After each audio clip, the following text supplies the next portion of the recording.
Tonight is Jake Rattlesnake.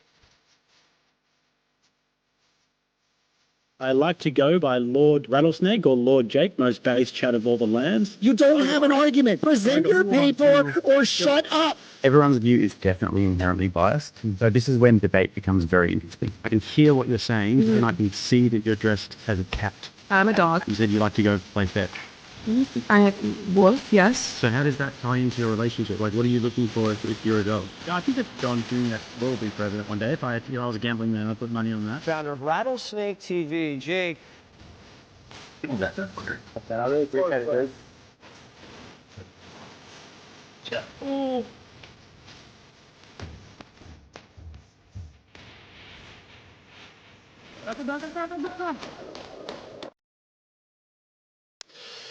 Ladies and gentlemen, welcome back to another Rattlesnake TV debate night. We have a fantastic one for you here. We have Rich Cooper and Andrew Wilson debating the topic of marriage. Is it worthwhile for men in the West to get married?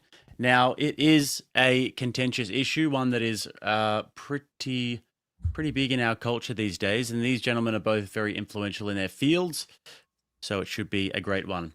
If you guys want throughout the debate, you can appeal to the moderator. If you feel like the other person is talking too much, over-talking, these sorts of things. If there is any filibustering going on, we will also have some moderator intervention. Any personal attacks, there will also be intervention from yours truly. So guys, we're going to have 5 minutes each on the clock for our opening statements. But before we get there, if you guys don't mind both introducing yourself, that would be great. Starting with you, Andrew. Yeah, my name is Andrew Wilson. I'm the host of The Crucible. I've been doing debates for many, many years on a wide variety of issues, mostly in the political domain. I largely do consider this to be a political issue. I'm sure my opponent does as well. So that's who I am, and that's what I do. And Rich? Yeah, Rich Cooper. Got a few YouTube channels. Been doing this for about 10 odd years. Entrepreneurs in Cars was the main one. Started doing some podcasting on the Unplugged Alpha after the release of the first book, and did a follow-up a few months ago on a second book. So first debate for me. I don't normally do debates, so it looks like I'm up against a champ today. We'll see how it goes. We will see how it goes. Perfect. Well, yeah, you guys have both been on the channel before, both friends of the channel. Looking forward to this topic. We're going to be doing 5 minutes opening statements, and then we'll be doing around about an hour to 90 minutes, depending on how much time you guys have got of open dialogue. And then we're going to be reading about a few super chat questions from the audience. So with that, Andrew, do you want to go first with your 5 minute opening statement? I can go first. Awesome. First, I'd like to thank my opponent for reaching out, coming out to the debate. I appreciate that very much. I do think that this is a critical issue. And TradCons have been quite a bit pussies on engaging in it, which is annoying to me, but I'm always happy to do so. It's an interesting phenomenon when you get two men together who agree on many, many things, but disagree on some core issues. So kind of the audience is now in a position to see a clash of ideas and make up their own mind. That's what the point is. In this particular case, we're diving into if marriage in the West is good for men. For the Christian ethicist, in this case me, this is a tough topic to navigate because it's full of nuance and the ideas have to be scrutinized through a lens of non-Christians. And you have to do that so that they'll understand where you're coming from. And I need to do it in a way that still supports the Christian view. Many people have trouble with nuance because they take critical thinking about a position as the adoption of the position itself. This is mostly just due to the fact that many people are fucking stupid. And there isn't anything I can do about that, so I don't even try. Instead, I want to meet them where they are and criticize the portions of the ideology I think are incorrect and allow them to do the same. In the case of Mr. Cooper, we will tangle on this core idea. Is marriage worth it or not? That's what it's going to come down to. And to explore Mr. Cooper's view on this, I've taken some time to review a lot of his content. I haven't read his entire book, but I have read many excerpts from it. And so, of course, I'm not going to be able to glean all the insight. I just didn't have time to read it. But here's what I got of his basic view. His view is totally rational, according to both his book and online videos. Essentially, the view is that the risk of marriage is due to the overlapping of the state and in the view of a contract, this is a really bad deal for men. Because marriage is a contract with the state and the state is seemingly biased against men, men have a lot to lose when it comes to assets and their most important asset, which is their children, to rulings which are unfair to the man when it comes to divorces. This is mostly true, and you're not going to get any argument from me on this. Further, he expands that the chances of divorce are very high. He cites 50% in many cases, but it's actually closer to 40, at least for first-time marriages. But in the spirit of good faith, I'm also going to kind of concede that that's pretty damn high. So another point of concession there. The rub comes in when we start to dive into these numbers, as they are actually very deceptive. Let me give you an example of why we have to be cautious on this. An off-cited reference by the Manosphere is that while it's true, men are most of the workplace fatalities which happen in the USA, especially the total, these fatalities are quite low. You'll hear feminists talk about this as well. That's kind of an overlap that they have, at least in totality. But the reason why this is important is because when we break down the fields in which men are actually dying, the majority of them are in construction, logging, and fishing. So if you wanted to mitigate risk when it came to work, for instance, you would probably tell men not to avoid working in jobs which are physically perilous, but to avoid working in specific jobs which are very perilous, because those are where you're going to incur the most amount of risk of death. Which means in order to avoid these risks in the workplace and serious injury, these fields are likely best avoided. And that's how you would do risk mitigation in marriage. It's no different. There are high-risk groups and there's low-risk groups. The Amish, for instance, have an almost zero divorce rate. You heard that right, zero. You can source this from Amish studies at Elizabethtown College, with researchers confirming this. Mennonites are about 1%, Mormons 18%, same with Catholics, Orthodox Christians even less than that, 11% to 12%. Muslims very low as well. Atheists surprisingly have only an 11% chance, but that's because they basically avoid marriage and get married very late in life. Christians in name only, or what are considered nominal Christians, these are people who don't go to church, they don't really do much in the way of religious practices, actually have a much higher percentage rate of getting divorced because of the self-ID. And there basically isn't anything to distinguish them from secularists or agnostics, and that's why those numbers are so high. When broken down by group, it gets even more low the more religious you are, and if you add a prenup to it, the risk becomes almost non-existent for most people. Suddenly, the threat of divorce seems actually quite low, depending on the group you're a part of. While I would suppose you wouldn't want to be part of the 17 or 18% in these groups, telling men that they have an 80 or 90% chance that their marriage will work out shifts the picture entirely. The breakdown is suddenly far less daunting, and the risk is now much more manageable as far as these categories go. This nuance is often missed in this conversation, but it should be highlighted. Marriage isn't very risky for people in these groups. It's risky for people who are in the secular groups, because those groups map on to the national average almost identically, about 39% to 41%. Give you an example of this, 5 to 10% of people who ever drink alcohol will become alcoholics. That could be argued to be very, very, very high risk, I suppose, but most men look at the risk factor and consider the trade-off acceptable and reasonably low for what they get out of the behavior of socially drinking. So as to the question, is marriage worth it in the West, specifically here in the United States, which is what we're talking about, for many men, yes, and for many men, no. Specifically secular men, it seems to be a big fat no. Their risk is on par with the national average, like I said. And this leads to cohabitation likelihoods, which become much higher, which leads to high risk for abuse for their children, along with other negative outcomes for their family dynamics. And those are the actual facts of the matter. Now, perhaps my opponent and I can agree these are facts, but he still feels the trade-offs aren't worth it, and we can dive into that. But I always view everything as a trade-off. Everything politically is a trade-off. It's always risk versus reward. Somebody's always going to get the shaft. So with that, that's my opening statement. And I would like to dive into these issues when my opponent's ready after his. All right, Rich, you can have 6 minutes or so. Take as much or as little as you'd like. Yeah, I won't need it. No, marriage is not worthwhile for a Western man living in the West. Thank you for attending my TED Talk. Let's get started, boys. Okay. So when you say that marriage isn't worth it for men in the West, How are you viewing that? Are you viewing that through risk assessment? You're just doing like a basic risk assessment for men in general?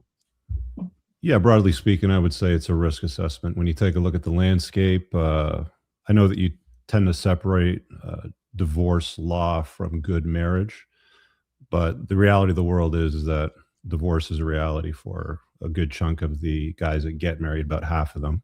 I know you're quoting divorce rates under 50%, but it seems widely accepted that when you blend in second and third marriages, it's well over 50%. But we'll just agree to disagree on that point. But yeah, Well, hang on. Maybe we can get a point of clarification. Sure, go ahead. That first marriage is about 41%. Second and third marriages actually get higher. Sometimes with 55 to 60% is cited then. I got 52% here on my Grok search, but sure, we'll just split the difference. Okay. But it's high. It's unnaturally high. Yeah. The question becomes, though, why is it that this is always assessed as a monolith? We don't assess anything else like that. Like how I was just speaking about workplace fatalities. You wouldn't tell men not to work with their hands because it's risky, but you might advise men not to get into really high risk fields where working with their hands is going to account for those negative outcomes. How come is this always grouped as a monolith instead of being grouped into individualistic groups and assessed on high risk, low risk, which is what you would do with basically everything else on planet Earth? Yeah, sure. I'm happy to answer that. Well, when you're talking about marriage, you're not talking about jobs and careers, because jobs and careers vary. I mean, I'll give you an example. When I was in high school, I did a co-op course for auto mechanics, and I've always been very interested in cars. I'm sure you're aware of that. It's a hobby of mine. It's more of a pastime. It's enjoyable. And I realized working on cars at the time, because they used a lot of asbestos on the drum brakes, and I was always assigned as the guy that was going to do the repairs on drum brakes for some reason. Shocking, they give the new guy that job. I didn't know a whole lot about the toxicity and the damage that you do to your body and your lungs over time, until it hit me like a frying pan to the forehead. And I decided, yeah, I'm not going to do this job. This isn't something I want to make a career out of. Let's find something that's a little safer. So I moved from working with my hands and fixing cars to office work, I guess.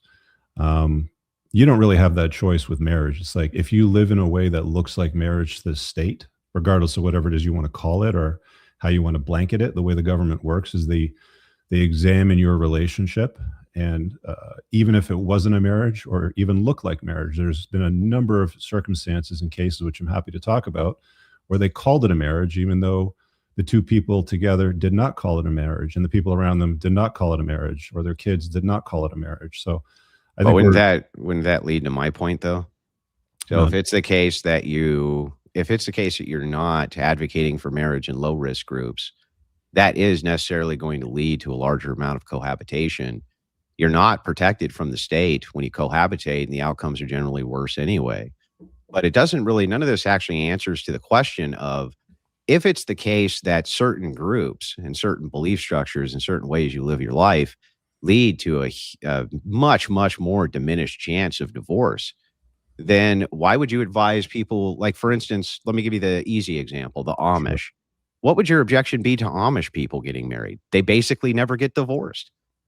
Yeah, and that works out well for them right now. Yeah. But there's a lot of cultural values that support that. There's a lot of environmental factors that support strong unions in a perpetuity with the Amish, right? That doesn't exist in the rest of the world. It does. It does. The idea in religious marriage, and the reason the divorce rates are so much lower, when you dive into the literature behind this, because it's actually a very studied phenomenon, because of a support network. With the Amish, you're saying? No. To all of these various religious groups that I cited. This would include Mormons, Catholics, Orthodox, various reasons cited for their divorces and why the divorce rates are so much lower than the national average. And it seems to really come down to this, and this is a concession I can generally get out of the people I debate in your sphere, because I think it's just kind of obvious and true, that if women don't have a reinforcement mechanism for behaviors, then, and this is true of men too. Argument, and that's what you tend to do. You give ought arguments rather than. No, this is a descriptive is argument. It is the case right now, factually, that these rates of divorce and the highly religious are much, much lower than the national average. So significantly, in fact, that your chances of getting a divorce seem to be mitigated in the acceptable risk factor, at least in comparison to the what religion historic is that? standard. Mhm. That's descriptively true. So Yeah, that's but not then a prescription. like, are we talking about Christianity here? No, we would talk. Well, no, what we're doing is we're isolating groups. So let's take all of marriage, and then we're going to break it into the categories of the people who are getting married. So Okay. so people who are getting married are going to fall under different categorizations. They could be secularists, they could be swingers, they could be polygamists, they could be atheists, they could be devout Catholics, they could be devout Orthodox. The thing is, the reason it's more useful to break it up that way is because then we can peer in and see if each of these groups has the same exact risk as each other group when it comes to marriage, and we find out that's not the case at all, and that these risks are mitigated descriptively right now if you're part of a religious organization that is much more devout. And the more religious you are, seemingly the more happiness you report and the lower your divorce rates become. So your answer is just be more religious. No, what I'm asking is, what is the thing that's causing that? What is the thing that's causing these groups to have such a more mitigated amount of divorce in comparison to the national average Or you want to from start with, secularists? What is family it? law, that it's written to encourage women to leave men and divorce rape them? Wait, what was that? I'm sorry. Do you want to start with family law and how it's written to encourage women to divorce rape men? I'm not disputing that. Okay. Well, that's a That problem. it just doesn't have any, because you're not contending with my point. What are the things I inside hear of these you, but I mean, religious the point still remains institutions? is that's still a valid threat. Yeah, but what are the things inside of these religious institutions that is causing this mitigation where the risk is so much lower than the national average from people who are not inside of these religious institutions? Not asking whether or not people should be more religious. Mhm. I'm asking us to make an assessment on what are the factors here that are contributing to them having such a low rate in comparison to the national average. That's the question. Okay. So what's the difference in rates between Christians and non-Christians? Depends on the denomination. But I just went through Average them it out. broadly. Average it I out. can go through. I mean, I can go through them again if you'd like. Here, I'll pull them back up 1 second. Yeah. Just average them out. So when we're going through each denomination, we can start with, we'll kind of start with the lowest risk. The lowest risk is going to be the Amish, right? Second is going to be Mennonites. Then you're going to have Mormons and Catholics at almost the same rate. Orthodox at a lesser rate than that, about 12%. And the list from there goes on and on. The more traditional the value set is with what are called Protestant high churches, meaning the more they go to church and things like this, they end up in a risk mitigation that's almost 20% lower than the national average as well. The only Christians who fall into the same average as non-Christians are going to be what are called nominal Christians. So these are people who self-ID as being a Christian or cultural Christianity, but they don't actually involve themselves in the church or in that lifestyle at all. They just call themselves that. That's called nominal Christianity. Well, I appreciate the lesson there, but you still haven't answered the question. What's the difference in the divorce rates between Christians and non-Christians? Let's just use atheists as an example. It's as high as 25%, the distinction between that and the national average. The reason So it's atheists 9% versus 25%. What's that? So it's 9% versus 25% is what you're saying. Well, again, it depends on the denomination. Okay. The question's lacking specificity. Okay, but using the Christians versus the atheists, you're saying it's 9% versus 25%. No. Atheists are about 11%, roughly, depending on which source you're looking at. But the reason why atheists have a lower than the national average is because they get married much older usually, or they just don't participate at all. But those are also self-ID'd atheists. When you're talking about secularists themselves, there's many, many more of them than there are atheists, and those seem to account for the overwhelming majority of what constitutes the national average for these things. So I'm looking for what are the things which is causing such a mitigation between the 40%, which is the national average, And the individualistic groups, which have much lower averages, as low as, 17, 18%, there's obviously something going on in these religious groups that's causing them to divorce much less than non-religious groups. Well, in most religions, it tends to enforce the marriage and the consistency of it. Yeah. Yeah. So then the idea is So it would that, seem that it is a little bit yeah. more successful. Yeah. But Yeah. that still doesn't remove the risk factors, and it doesn't also address the issues of modern women not being marriageable material. Well, hang on. Those are two different arguments. Whether or not you think that modern women are marriageable, we're talking right now just about the risk of divorce. What do you consider to be an acceptable divorce rate? Well, given family law, 0 would be acceptable. So zero. Well, if that's the case, then there could never be an institution of marriage, because there's always going to have to be at least some divorce, right? Based on some circumstance. That's reasonable within reason. Yeah, sure. But given family law and how hostile it is to our fathers and the likely outcomes that exist with them, would you like me to go over the outcomes? They can be real bad. Yeah, they suck. Yeah, but that's not what's in dispute here. Okay, well, what are we in dispute of right now? Well, what we're in dispute of is that how many of these men who are in these particular groups are ever going to have to deal with those outcomes if their divorce rates are really low because they're in those groups. It could be the case that the outcomes are bad, Lower. It's not really low. It still exists. but that's I can really give you low. lots of examples of, Well- of guys that. Sorry, Well, go you, ahead. you just try to get it to 0%, just like there's no divorce. That's not utopian. It sounds very utopian to me. What's wrong with that? It's impossible, like pragmatically impossible, that you're going to completely eliminate divorce for any number of different reasons. One could just be easy, like somebody is diddling kids in the marriage. You're going to, and they Okay, want a but divorce. That seems rational to me. Why would anybody invite the government into their life to make decisions about their wealth, their access to their children, how the knot is untied, the power shift that goes from him to her during the untying of the knot? Why would anybody want to take on that risk given the outcomes and how bad they are? Because the outcomes are only bad if you get divorced. They're not bad if you Right. don't get divorced. And so Okay. if your chance of mitigating the divorce is really high and your chances of not being divorced are over 80%, if you're part of one of these groups, then that seems like an acceptable risk mitigation, right? Well, it's only marginally lower. No, it's not marginally lower. It's much higher. I mean, much, much lower, significantly lower. Well, you're giving me 11% numbers compared to around the 11% 40% for national atheists. average is what? Go ahead. Sorry. You're giving me numbers for 11% for atheists, yeah? Well, no, also Orthodox. Orthodox is very low too. Okay. So it's marginally different, but the risk is still there, and the risk is that bad that it doesn't warrant entering the gate. Like, your whole argument always seems to go back to like it ought to be this way in a perfect world. No. But the problem with Christianity and the churches in general is they're compromised. Right? Like toxic Some of them. feminism ruin most Western religions today. They're painting rainbows on churches or allowing trans kids to attend, even in Christian churches. There's been plenty of examples of that. So Yeah, there's but I no- mean, like, there's no real secularism. buffer. Yeah, secularism's no protection from that. That's the first argument.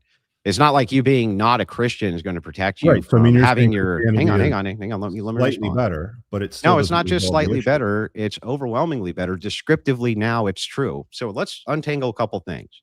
Yeah. The first thing is, if we're talking about an is versus an ought, I'm not even to what we ought to do. I'm talking about what is descriptively true right this second, not what is future and utopian, right? Coach Greg Adams made this mistake too because he's a moron. But I don't think you seem like a smart guy. I'm talking about what's true now, not what's true in Yeah, 300 and years. What what's is true right now is that everybody that gets married as a man faces the wrath of family court and toxic feminism. no, they don't. Yes, they do. No, they don't. They don't Yes, they face do. it. In fact, in many of You these can be- groups, almost none of them face it. My friend, I have a gentleman that I spoke to a couple of weeks ago that was in a Christian Orthodox marriage, 8 kids. Mhm. The wife and the pastor turned against him, threw him out of the court. He got divorce rate, alienated from his kids. Would you like me to keep telling you more stories? Do you about, think, like, that? hang on, Rich, do you think that because some bad things happen to some people, that means all people in that group are going to experience those No, bad what things? I'm saying is that there is no consistency with the churches these days.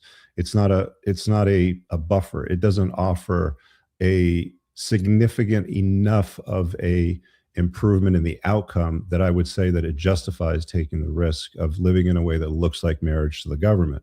Okay, well, let's try this then. If that's the argument, if the argument is any risk is too much risk, then what is the proper way in which we raise children in the 21st century? Can you walk me through how a guy who is, I don't know, 23 wants to have kids? Sure. Okay. How's he supposed to do that without having a bunch of wealth that he's not going to have at 23? That's just not going to happen. Right. How does he actually have children and raise them absent That's moving a great into question. hang on. Okay, go ahead. Let me finish the question. Absent risk mitigation. So what I would say is there's no way to have good outcomes for children absent being in a married home in a general sense. There are sometimes where it can work out. Most times it doesn't. The outcomes for the children are bad. Cohabitation outcomes are almost always universally bad. Mm-hmm. But risk mitigation, we're talking about through traditional marriages in the church, seem to buffer against this in a significant way. So I'm 23, I want to have kids. How do I do that absent a wife exactly and get good outcomes? Can you tell me that? No, No. I don't have a solution to that for a 23-year-old. But what I can tell you is there's lots of opportunities as a man navigates life, becomes more seasoned, creates some value and renown for himself, to structure himself in such a way where he can have children, still parent them, and not invite the government into his life. And that Yeah, but that's not going to be available for the majority of men, right? Marriage at 22 or 23. No, you're right. But that's not going to be available to the majority of men. The vast majority of men, that's going to be unavailable to. Yeah, and that's the shitty thing about the environment that men live in today, is that they're forced to deal with the reality of, hey, I'm religious, I'm 20 something odd years old, I want to get a gal and have a family and have a bunch of kids running around, have a good time with them. I get it, children are wonderful, but the chances of them being successful in the outcome that you'd like to predict for them is very, very low. No, it's very high. That's my whole point. No, hear me out. Men are not equipped very well to deal with modern women today, and the type of women that are available to men, the inventory that exists in the pool, are of such low quality. It just doesn't make sense to live in a way that looks like marriage to the government. You can love a woman, you can have a relationship with a woman. I just don't recommend that men live in a way that looks like marriage to the government, because that's where the potential outcomes can get really problematic. You can still have children with women and raise children. How? You don't want to live in a way that looks like. Yeah, how are they supposed to do that, dude? Well, there's a few ways. I'm glad you asked that question, because there's a few ways to mitigate the risk, or at least reduce it somewhat. Canada would be off the table completely, because there's no opportunity here to do that. But you could move to a state like Kentucky, for example, or Florida. I can't remember what the other two are, but there's a website called the National Parenting Org, and they produce a report card every year telling you which states are not hostile towards father. Notice I don't say friendly towards fathers, but not hostile towards father, where the outcome is a default 50-50 arrangement. Yeah, what about the outcomes for the kids? That's what I'm concerned with. Yeah, so the outcomes for the kids are obviously better when the parents stay together, and you reduce the risk for the mom to leave dad. And Kentucky successfully did that. They lowered the divorce rate by 20% by assuming default 50-50 custody on divorce. She would have to prove that he's some kind of a degenerate piece of shit, drug dealer, gangster, or something like this, where it would warrant her getting custody. But if you live in that state now, they're seeing the divorce rate drop by 20%. Well, then you've created a contradiction. You've created a contradiction here, Rich, because earlier when I asked you, I said, Rich, why is it that if you're in a low risk category as a group for getting divorced, shouldn't you do it? And you said, well, any risk is too high. But now you advise that men go to a state where they still run. Hang on, Rich. Hang on. Let me finish, bro. I just heard you out. The contradiction here is obvious. If I ask you, why shouldn't people who are in already mitigated low risk groups for getting divorced shouldn't do it? You say, because the risk is high if there's even one divorce. And then I go, okay, but what should they do then to raise children? You say, well, they should go to some place where it doesn't assure them not getting divorced. Well, that's hang on. It only helps mitigate the risk. And it's like, but that's my argument. My argument is that these groups are already mitigating risk. Why is it that you shouldn't be gravitating towards the groups which mitigate risk when that's your advice to men now? Great. So what we're saying then is Kentucky mitigates the risks better than Christianity. No, it doesn't. Apparently. No, it assists with a de-incentive, but if you were a Christian in Kentucky, then your risk would be mitigated by double. We're going back to the ought to, in a perfect world for Christians. No, descriptive is right this second. If it's the case that it's lower than the national average overwhelmingly, which it is, and then you combine that with disincentives for women from the state, it sounds like it's a very low risk endeavor, right, Rich? It's a high enough risk that it's not worth any man to live in a way that looks like marriage to the government. I mean, like, even but you just said to move to a place where. For a second, Andrew, I'm so confused. You gotta let me talk sometimes too. Okay, I've been letting you talk. In heavy Eastern Orthodox countries like Russia, the narrative is still women get 80% of custody orders. Right. This is across the world. This isn't just in North America. This is how we see family courts and religion apply to men and women's lives. And the whole point of marriage and children, you would say what? To pass on your name, pass on your DNA, to name your sons, to leave a legacy behind? What would you say it is? Well, it depends on the worldview. From the Christian worldview, we feel that there's a commandment to do so, to multiply and for the most part, for most men to get married. Not every man's called to do that, but generally speaking, most of them seem to be. They seem to want to be with a woman.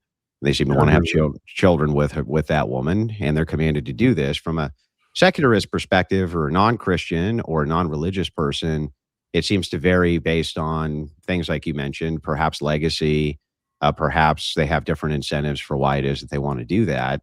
I couldn't begin to tell you all of them, because secular marriage to me is bizarre. It makes no sense. I don't know. I don't even understand it. But I do want at marriage least doesn't make much sense in general. I think marriage does make sense in general. Not really. I think, well, it fails most of the time. It doesn't fail most of the time. That's a lie. It doesn't. It And doesn't. when you look at the data around the people that Show me live the in a way data that that look marriage like fails most of the time. Let's start with that. With what? Sorry. The data that marriage fails most of the time. Yeah. So when you look at the data on people that live in a way that looks like marriage, so there was a study done. Aaron and Acevedo covered this. The effects of love on long-term relationships, and they found that less than 13% of people in the study, and I can't remember the count. I think I wrote it down over here. Hold on a second. It was 6,000 something people, 6,070 people over a span of 8.84 years. And again, the title of the study is, Does Long-Term Relationship Kill Romantic Love? 12% are in love and 3% are in a state of obsession or bliss. I think that's why most guys would want to get married, is they think that they're going to be in a state of obsession or bliss with their wife into perpetuity and be granted access to lots of enthusiastic sex whenever they want it. And that's not the reality that most men experience when they get into it. And some of that data supports that, suggesting that most people that are still together over 8.84 years don't even like each other. So you're saying that, yeah, the divorce rate is, I don't know, 40 something percent or whatever it happens to be. Then you got to look at the people that are staying together out of maybe convenience, because they're too cowardly to leave. They're not good enough looking to leave. They might be poor. They might have other anchors sort of tying them down. But there's a lot of people that stay in long-term relationships that don't even like each other. Like, the chances of you being in love with your spouse is very low. So what? Yeah, so what? So the question here that I'm asking you is, well, the point that I'm making is, man wants to have kids in long-term relationships, because you're saying it's worth it. But let's live in a way that look like marriage, and I'm telling you, the data suggests that that's not reflective of what. Here's the problem with the argument, where it holds no muster and it doesn't even contend with what I'm asking you. What I'm asking you is, if you want to have kids, you want to have children, and you want good outcomes for the children, what other than marriage, especially from a religious perspective, is going to create better outcomes for the children, Rich? That's the question. Now, you keep defaulting to What about me, the father? What about me, Yeah, 'cause this the guy? question is, Hang on, I get marriage that. is worthwhile for men, so I'm talking about men, right? Like, this is the angle, this is the prompt. Yeah, but the thing is like, I'm always trying to bring it back to men. but you see how men want to have kids, Sure. and so they want their kids to have good outcomes. And Sure. so, how are men going to have their kids have good Well, outcomes? you can have kids and not live in a way that looks Hang like on. marriage to the government. Yeah. Okay. How? You have kids with a woman, you Mhm. don't live together, and you parent them together in separate homes. What's that looks the same as divorce. That looks the same as a divorced arrangement to me. How is that different? That's the unfortunate reality of the world that we live in today. What? So your solution is if you get here's your idea. The Your only idea difference is the if man you is get still the head of the divorced, household. hang on, here's what you just said. If you get divorced, Hang one on, of the The am biggest I allowed to difference, Andrew, respond is that now? the men are still the head of the household when they run the relationship that way versus They're not the head of the divorce. household. Women How? are still sorry? How are they the head of the household if you're not even living together? There is no household. You're paying for everything. Yeah. So your solution is have two separate houses. So you're paying double for two That's separate houses and then split that's one way to parenting do it. time. Yeah, that's Split one way to do parenting it, time sure. with the woman. What's that? Your idea here is pay for two different domiciles and then split parenting time with the woman. Now, if we had a divorced relationship, you would be living in two domiciles and splitting the parent time with the woman. So Yeah, I don't hang on. So if the risk of divorce is, well, you may not be able to see your kids and you may have to be let's paying deal with for one your thing at hang a on, time here, Rich, because I let don't me think that finish, men bro. are Are needed you gonna to do let me finish much my of the point? parenting when children are small. Let me Specific finish my Well, point. you're talking about parenting, right? Yeah, So let I'm me finish my point trying to and then address that. respond to it. Then respond to it after I finish it. Your worldview just showed that there's no distinction. If I get a divorce, I have to pay for my wife's new living or ex-wife's new living arrangement in a new domicile through child support, and then I Got it. have to take care of the kids. Under your view, you're just saying go ahead and get cut right to the end and go ahead and begin paying for her domicile and support. It's literally Okay. you're just asking men to live like they're divorced. No, that's not what I'm saying. There's no difference. Yeah, there is a difference because What? the court well, hear me out, I'll explain it to you. All right. The court is running the show when you get divorced. Women run the show when you get divorced. They leverage family law for their benefit. They're getting 80% of the custody orders. Whenever there's child support that's required, it flows from the father to the mother. If there's alimony that's arranged, 97% of the time it goes from the father to the mother. And she controls most of the outcomes in a unilateral fashion when it comes to the family courts. But if you're with a woman and she says, "Hey, I love you," and you say, I love you too," sort of thing, and she says, "Let's have a family. I'd like to have kids," you say, "Fine. But here's my boundary. I can't live in a way that looks like marriage to the government. So I'm going to pay for a house. I'll rent a house. I'll look after you. I'll come and visit you and the kids. But we can't live in a way that looks like marriage to the government." Now, Rich, what prevents the We're running woman the show. since there's children involved? What prevents that woman from going and pursuing child support anyway and just breaking up with you? She can, but she doesn't Yes, get she anything else. can. Yeah. This doesn't mitigate anything. Yes, it does. No, You don't have what? to lose half your shit. You're already paying for half of their shit. You're paying for all their shit. No, you don't lose half of your assets, Andrew. Yes, you do. You're I think already no, you paying don't. half your assets so this woman can live apart from You're you. you're not living in a way that looks like marriage to the government. You're So, not yeah, but married. You're not living in a way that looks like marriage to the government. You understand the difference, right? No. And here's why. For family law to Yeah. force a man to compel a man to pay alimony, it has to you have to be married, or you have to live in a way that looks like marriage to the government. So if you want to go about it a certain way, we're talking about a strategy here now at this point. Yeah. If you want to apply a strategy to the game to sort of circumvent some of the risk profiles, then that's one way to do it. That's just one way to do it. I mean, there's other ways that we can. Yeah, but let's focus on this one real quick because to me it's incoherent. The idea here is the woman can still pursue. It's incoherent because it doesn't align with your worldview with Christianity. No, it's incoherent because when it's applied to what it is that you're trying to avoid, you're just skipping to the thing you were trying to avoid in the first place. The idea here is that if you get a divorce, you're going to split assets. The idea and be paying towards your ex-wife's new life. That's what you're trying to avoid. Under your view, though, you're just doing the same thing. You're just paying for her assets in the same. Hang on, in the same exact way, and she can still pursue legal action through the kids. That doesn't stop her from doing that at all. Yeah, and you have taken out the risk mitigation now of religion. So there actually seems like there's an incentive for her to do that. the remedy that she can apply for will be child support, right? Yeah. She can't apply for alimony. She can't apply for half of his shit because they're not living a way that looks like marriage. The state will always make sure the children are looked after. That's what they do. So there's no avoiding the state. Well, let's just agree on something. Like some of the biggest risks for men are what? Child support, alimony, and the loss of half of their assets. Yeah. Yeah. So you just eliminate 2 of those risks. And the No. only thing that you'd have to deal with is child support versus No. marriage, where she can take half of your shit, alimony, and child support. You That's the hang difference. on. You haven't done that exactly. Yeah, you So have. no, you haven't eliminated this risk. So here's why you haven't eliminated it. You're still paying out just like you were divorced.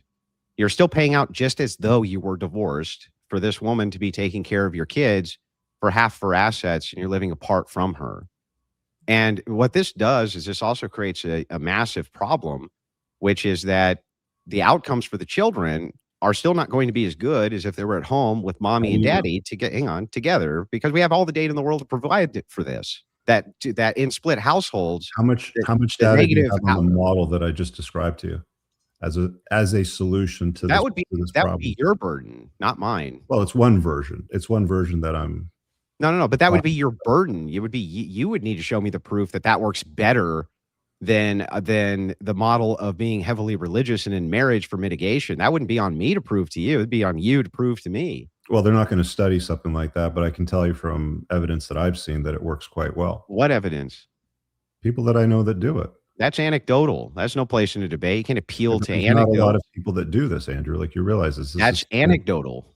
Right, but you understand that men are having to become creative when it comes to the notion of having children without losing their shit. One of the other things you see guys trying to use to solve this problem is surrogacy, which is another bizarre one, right? Then you don't have the mom involved at all. Yeah, but that's only going to be available to men who have wealth.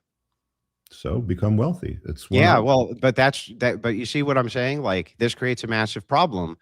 Most men are not going to become wealthy. No, I realize Most people are not If going to you're become poor, wealthy. If you're not successful, then you have to follow the masses. This is why so many guys get destroyed, because the game is rigged against them. The population has no real fair way to navigate relationships and children consecutively. Yeah, but here's the problem that you have here with this analogy. The first is when you appeal to an anecdote. If I were to give you a similar anecdote, oh, I know a lot of guys who do that and it doesn't work out for them. You wouldn't believe me because that doesn't tell us anything. That's one. The second problem here is one thing about marriage that's useful for us is being able to track divorce. That's really easy because it all goes through lots state. of data on that. Yeah, we got lots of data Normally. on divorce and the statistics around it. Yeah. And the problem that you have here is that you're saying, well, men are getting destroyed because of how many of these, marriages end in divorce. But that's actually only true of some groups.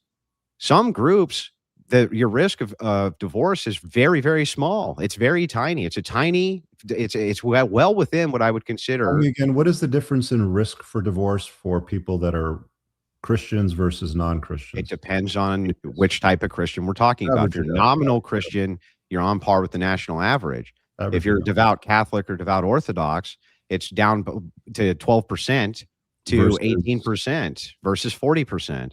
12 versus 40. That's a huge, we're talking about now well within acceptable risk.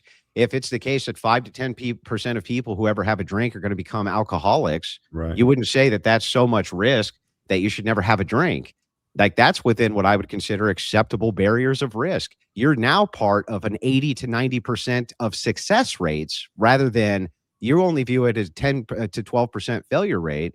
I view it as an 80 to 90% success rate.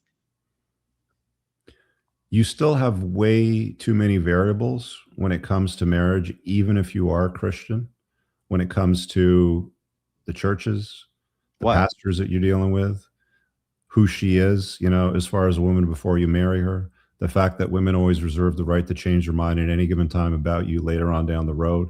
We've seen many, many religious people get divorced and get absolutely fucking cleaned out. Sure, but why don't the numbers then reflect it within the individualistic I don't group? know. I haven't collected the data, but I mean, you've But I also just gave you the polls at some of the data as well that I've talked about. You can look at You the also have data. scientists say that the Earth is warming when we all know that's not happening. It's low. Yeah, but hang on. There's a big difference between people producing warming models, which are vastly hypothetical and predictive, versus gathering data which is established because we just have raw numbers of how many people are divorced within which category, which group. I mean, the So, vast do majority you of think we're climate gonna? models, they try to point to statistics that are as accurate as possible, but Well, I mean, we have accurate records of how many Islamists Sure. have been divorced, man. That's not hard to gather. Yeah. That's not hard data to figure out. And so why if aren't that's you the pushing case, for Hindu type of religion since the divorce rate's lower, or for Amish I agree. style living? Yeah, divorce actually, I rate's agree. lower? What I'm looking for is what is the things inside of these religious models that's keeping the divorce rate so low compared to the average. And I think that that's what's left out of the nuance of the Okay, discussion. well, tell us. Well, here's what's going on. And again, well-studied phenomenon is that religion operates on a support network. So you end up having people who have shared like-minded value structures, especially for your wife. Well, that's a big thing because if women are hanging out with like divorcees and they're hanging out with promiscuous women and things like that, they tend to often follow suit based on those social pressures. Correct. Men actually do this too, to a lesser degree, but they do it too, depending on the friend and in-group they have. They tend to do more or less degenerate behavior, depending on how those groups play out. When it comes to women, they do the same exact thing.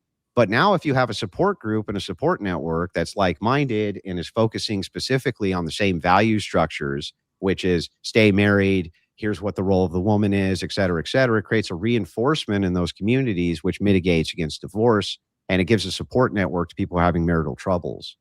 That seems to be what's going on. And that's not accessible to the general population outside of that. So why are there still issues within the churches? Well, again, issues, in fact. you're not going to, And you're asking. The other thing that I would raise as well too, Andrew, is like, we talk about Christianity and I'm for it, man. Like, my mom's family is Christian Orthodox. I grew up in that space, like I understand it well.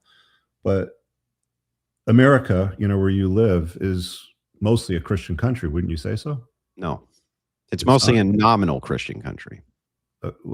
What's the difference between nominal Christian and Christian? Yeah. So a nominal Christian. So, the trans debate, a person could say, I'm a woman. They're not actually a woman. You would agree, right? So you're saying that they're calling themselves Christians, but they're not real. Yeah. Christians. And the reason they're nominal, and we can make that distinguishment between nominal and non-nominal. Real Christian. Hang on. We can make the distinction between nominal and non-nominal based on how much they involve themselves in their church, how many sacraments they partake in, and how often they actually participate in that community.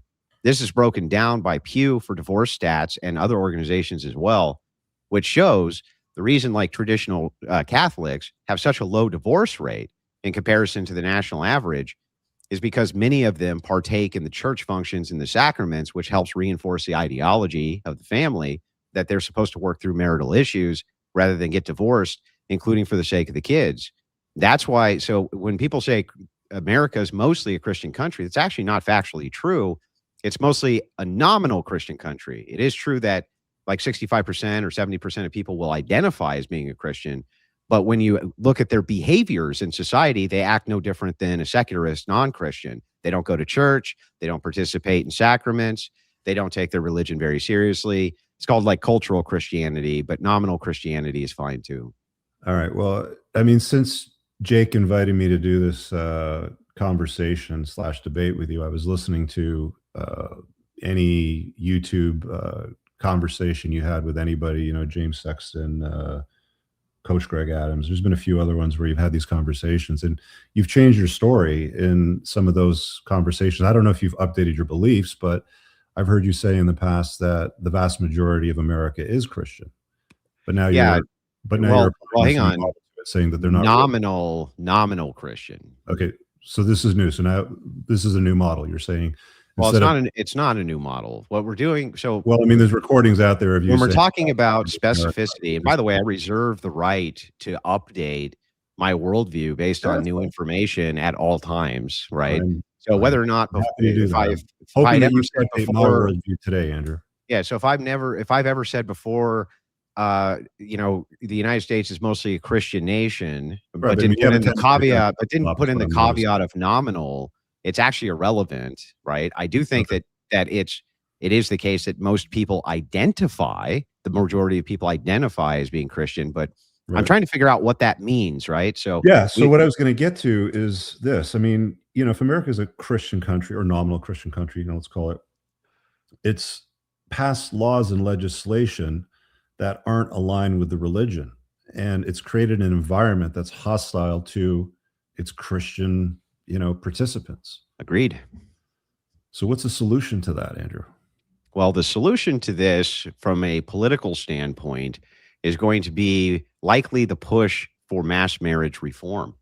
Which would look like what? Now, well, it would look like exactly what you're talking about in Kentucky, where you start with grounding localized laws, which will do things like immediate custody disbursement between both couples, things like this. The groundswell of traditionalism, which is moving back into the mainstream, especially from the right wing, is now beginning to make more demands like this, and they have more access to the legislators to do this. That's step one. But in the interim time, we have to have some way in which children are still being produced and men don't lose hope because all hope is lost. You're going to be part of this 40% statistic or 50% statistic and you're screwed. That's actually not the case. The case is that individually, if we break down various groupings of the types of people who are getting divorced, some groups are at way higher risk than other groups. And that's factually true. And if you're a part of a group that has a very low risk of divorce, it suddenly becomes much more attractive to men to do. And they're less likely actually to get destroyed in a divorce because they're not even likely to get one in the first place. So if we examine the change that's required, we realistically need to say no more to women. Yeah. Would you agree? Yeah. What's the plan for that given the environment that we live in, not the environment that we ought to live in? You mean the descriptive is? Like, what do we want to do about it right this second? Because nobody's able to say no to women today. What do you mean by that? Everything that happened, well, the vast majority of things that happen in culture and politics is all to support a female first primary social order. It's all to make men less and make women more. I don't disagree with that. I think that feminism is the supremacy movement today. It's not about equality anymore. It's about destroying men. Well, it's about removal of the patriarchy. Yeah, it's about the removal of man from the household and making the state and women the head of the household. So that dynamic is shift completely. It's put everything on its head. Mm-hmm. So Christianity, as you idealize it, you know, the ought to version of Christianity is not supporting. I don't get why you keep saying that this is an ought when it's descriptively true right now as we speak. It is the case that these groups exist right this second as we speak, where your risk of getting divorced is greatly mitigated by just being part of these groups because they do tell women no. The traditional churches, tell women it's not perfectly idealized. It's a case right this second, right now. What do you mean? In a perfect idealized church system, but the church system is not like that. Yes, it is compromised by toxic feminism. Let me ask you a question: can the Orthodox or Catholic Church have female deacons? I don't know. I'm not. No. Can they have priests who are female? No. Can they have women who are in positions of leadership? No. They're being told no all the time. They're being told no. You can't be in here. You're not allowed. So you're not allowed to be a deacon. You're not allowed to be a priest. You're not allowed to do any of that. They're being told no. And that's why you see the mitigation rate for like Orthodox Christians. Hang on. Orthodox Christians especially. The mitigation is so low, right? That your chance of getting a divorce, if you're getting married inside the church and participating inside the church, it's abysmal. It's abysmally low. And so it's like, yeah, there are organizations which tell women no. And they do it all the time, and they won't let them in any position of leadership, and they do it all the time. And that's not in the future that's going to happen. That's right now. That's happening. There's Orthodox churches that are pro LGBTQ. Their messaging allowing for divorces in their churches today. Yeah, they allow for do you have to say divorce, about but the that? chance they allow for divorce under certain extremities, same as Catholics. So if there's Like what? abandonment I'm of not happy. I got bored. no, I was not fucking the pool those, not boy. those. No, there's very few. Adultery, abandonment, addiction. Those are really the only three in which you have any grounds to even petition the church for a divorce. And Right. so that helps mitigate in a huge way divorces inside of these churches, because you're right. Most of the time women sue for divorce, it's for irreconcilable differences, not because of abuse, not because of abandonment, not because of cheating. They're mostly not pursuing divorces under those grounds. So So your these churches recommendation only is allow it everybody under certain become devout circumstances. Christians and will lower the divorce rates and everything will be fine. Wait, say that again. So your recommendation is everybody become devout Christians will No. lower the divorce rate to a Nope. level that's not risky and everybody will be No, fine. I'm not. Then First you of all all, help. what I'm giving is a descriptor for if marriage is good in the West right now. Not even a prescription is, yet. is Just marriage hang worthwhile on, just for a men? descriptor, and the descriptor is obviously for some groups it's fine, and for other groups, which is groups who are not part of the devout infrastructure of religion, it seems to be really bad Okay. for but you guys. you Really still good have a for us, 12% really divorce bad for rate. you. Huh? You still have a 12% divorce rate where men will get That's destroyed. really low, dude. Still That not is low enough. really low. Still Really not low low. enough. Huh? Can I just say, Still guys, not just low quickly, I think that you're kind of talking past each other a little bit in certain ways. So, Andrew, you're coming from the religious aspect. Rich, you're coming from an aspect where your mitigations for these problems rely on you being a little bit more wealthy. So, if you are looking at a guy, for example, who is between 25 and 30, maybe living paycheck to paycheck, doesn't have a deep spiritual life in any way, what do you think is the best thing for that sort of guy to do? You're asking me? Or both For of like you? the I mean, average Joe? yeah, if the average Joe just doesn't have a deep spiritual life, or if the average Joe is living paycheck to paycheck, what do you think is the best for this guy to do? I mean, that's a difficult one because he's got to enter into a conventional marriage, and that's what most of them try to do. They get them destroyed. Sorry, I'm just looking at the data for the devout Christian. Is that what they're called? Devout Christians? No. So it depends. Or the What we Orthodox? would be looking at, we'd be looking at denomination and then practice within denomination in order to How come many up with different stats. denominations are there for Christians? A lot. Like how many? What I would do, maybe the easiest way to parse it out would be to look at Catholics, Orthodox, and then Protestants. There's going to be the kind of major, but it does get into things like So Christian Lutheranism. Orthodox, Catholic Orthodox. Yeah. And you're gonna have massive distinctions in divorce rates between those who practice more and those who practice less.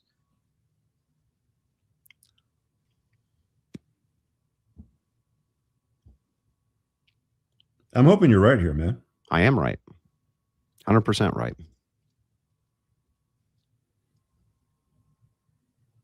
In fact, I can link it to you. I can give it to Jake to link over to you.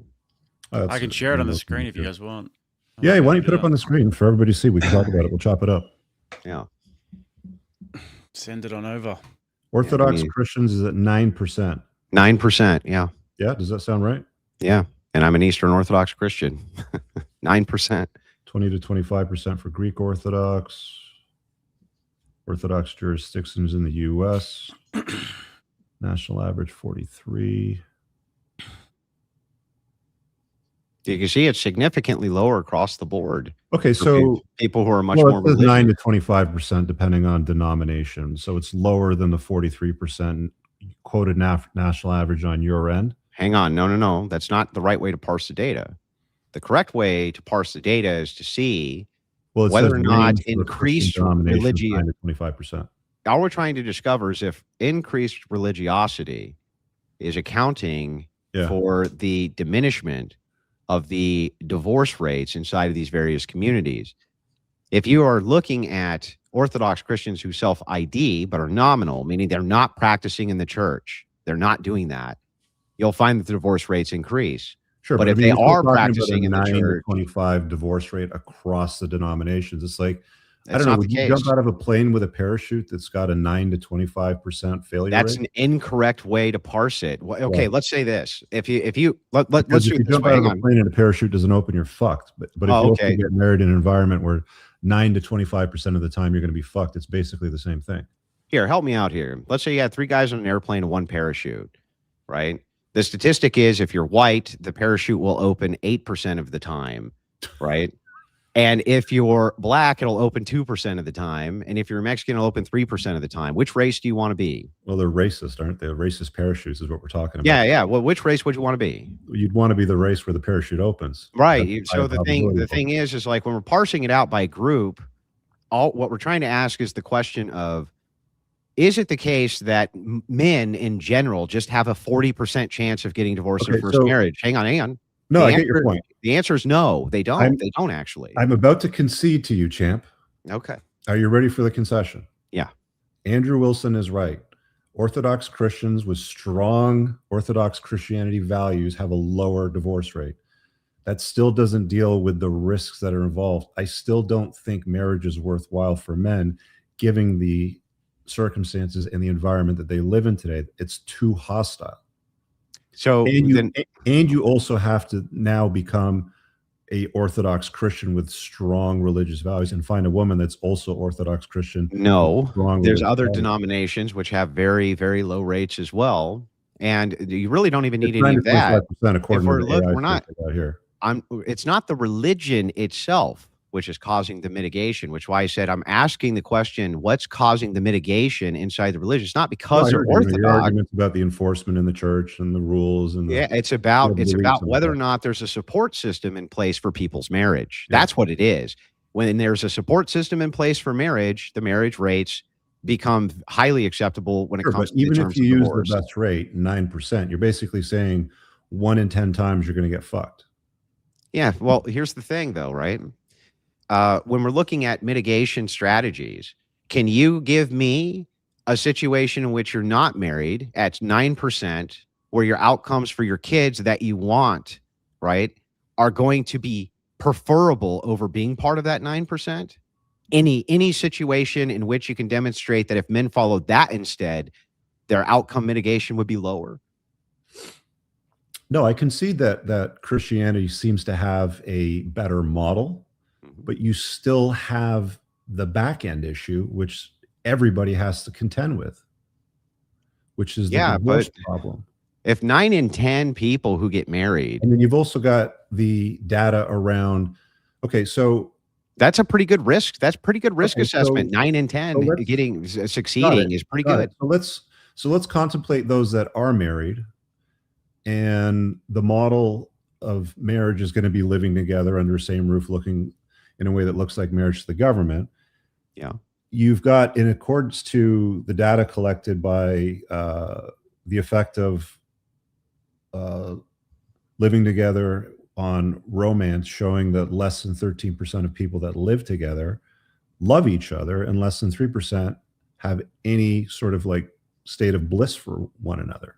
I mean, if you take a look around at most people that are together in a long-term relationship, married, living in a way that looks like marriage, cohabitating, whatever it happens to be, the vast majority of them don't really like each other that much. It's very like the probability of success under that model is still quite low. So even though you would say that 9% of the time you're going to get divorced, it would seem the vast majority of people that are living in that way aren't happy. They're actually not in love with one another. Well, the thing is, though, is that again, I'm not even sure what the methodology of the study is, and I've got it looked up here, and I'm looking at the method. Yeah, and the method is just saying look that it up there's and read it all. I mean, it's a few pages long. yeah. Well, I have it in front of me, I think, and the method is cross-sectional. Summarize it. You know, if you just do an AI summary on it, you know, tell me what you think. I don't genuinely ever curious. use AI for summarizations or things like that because AI provides a bias. And when I look at studies, I try to look at them absent a bias. This one has a meta-analysis which seems You're to the disagree. professional. I'll follow your lead on it. Well, this one has a meta-analysis that seems to disagree. The meta-analysis is of love types and satisfaction in short and long-term relationship. We can share it if you send it to me as well. It says this is the one he shared. All right. A recent meta-analysis uh, in 2003 of 33 studies, including both short and long-term relationships, had various measures, and they found substantial correlations of romantic love and relationship satisfaction over long-term versus short-term. And so this is being compared to that meta-analysis, the meta-analysis being the highest standard of scientific rigor. And the meta-analysis seems like it may disagree with this. Now, to your point, I'm not sure because I haven't been able to dive into the 25 studies literature. on 6,070 people over 8.84 years. Mhm. The data looks, I mean, that's a lot of data, dude. It is, but it's a lot of data the other way. That's my point. And so what I'm trying to do is parse this out to see if it's correct. But even if I granted it, and I'm just going to do that for a second, Sure. let me just grant it for a moment that you're right, and partners fall out of love or something like this. Do you agree that marriage can have, like any relationship, long stints of dissatisfaction, and then you can get back to a point where you are satisfied inside the marriage? It happens. It's pretty rare, though. I don't think, like most married couples that I've known for a decade or more, they have stints where they have problems in their marriage and then work through those problems over time and get to a place where they become pretty satisfied with things. It's hard because anytime you have two people who spend a lot of time that together, over almost 9 years, so they've had plenty of time to have fights and get back together, and that's just how they feel about each other when they have Yeah. a conversation about it. exactly. But that's to my point too. Here is like, ultimately, when we're looking at a family dynamic, the backbone of America, the American family is that, and we need children involved in this. I So agree. even if it's the case that materially, I don't know, you love your partner less and less over time, let's say. Partner. Yeah, well, You that would watch be my your videos, language. right? You know how I feel about the word partner. Well, what else do you call a woman you're not Husband or married to? wife. Husband or wife. Partners. You're are not married homosexuals. to. I said Or you're people that not run a married law to. firm. Yeah, but you're not We're not married to. homosexuals. We don't run law firms. So Yeah, let's what be does husband not or wife. married to mean to you? Got it. Yeah, so not married to, I would say partner, because I don't know what other language to use for that. Husband, wife, boyfriend, girlfriend. Yeah.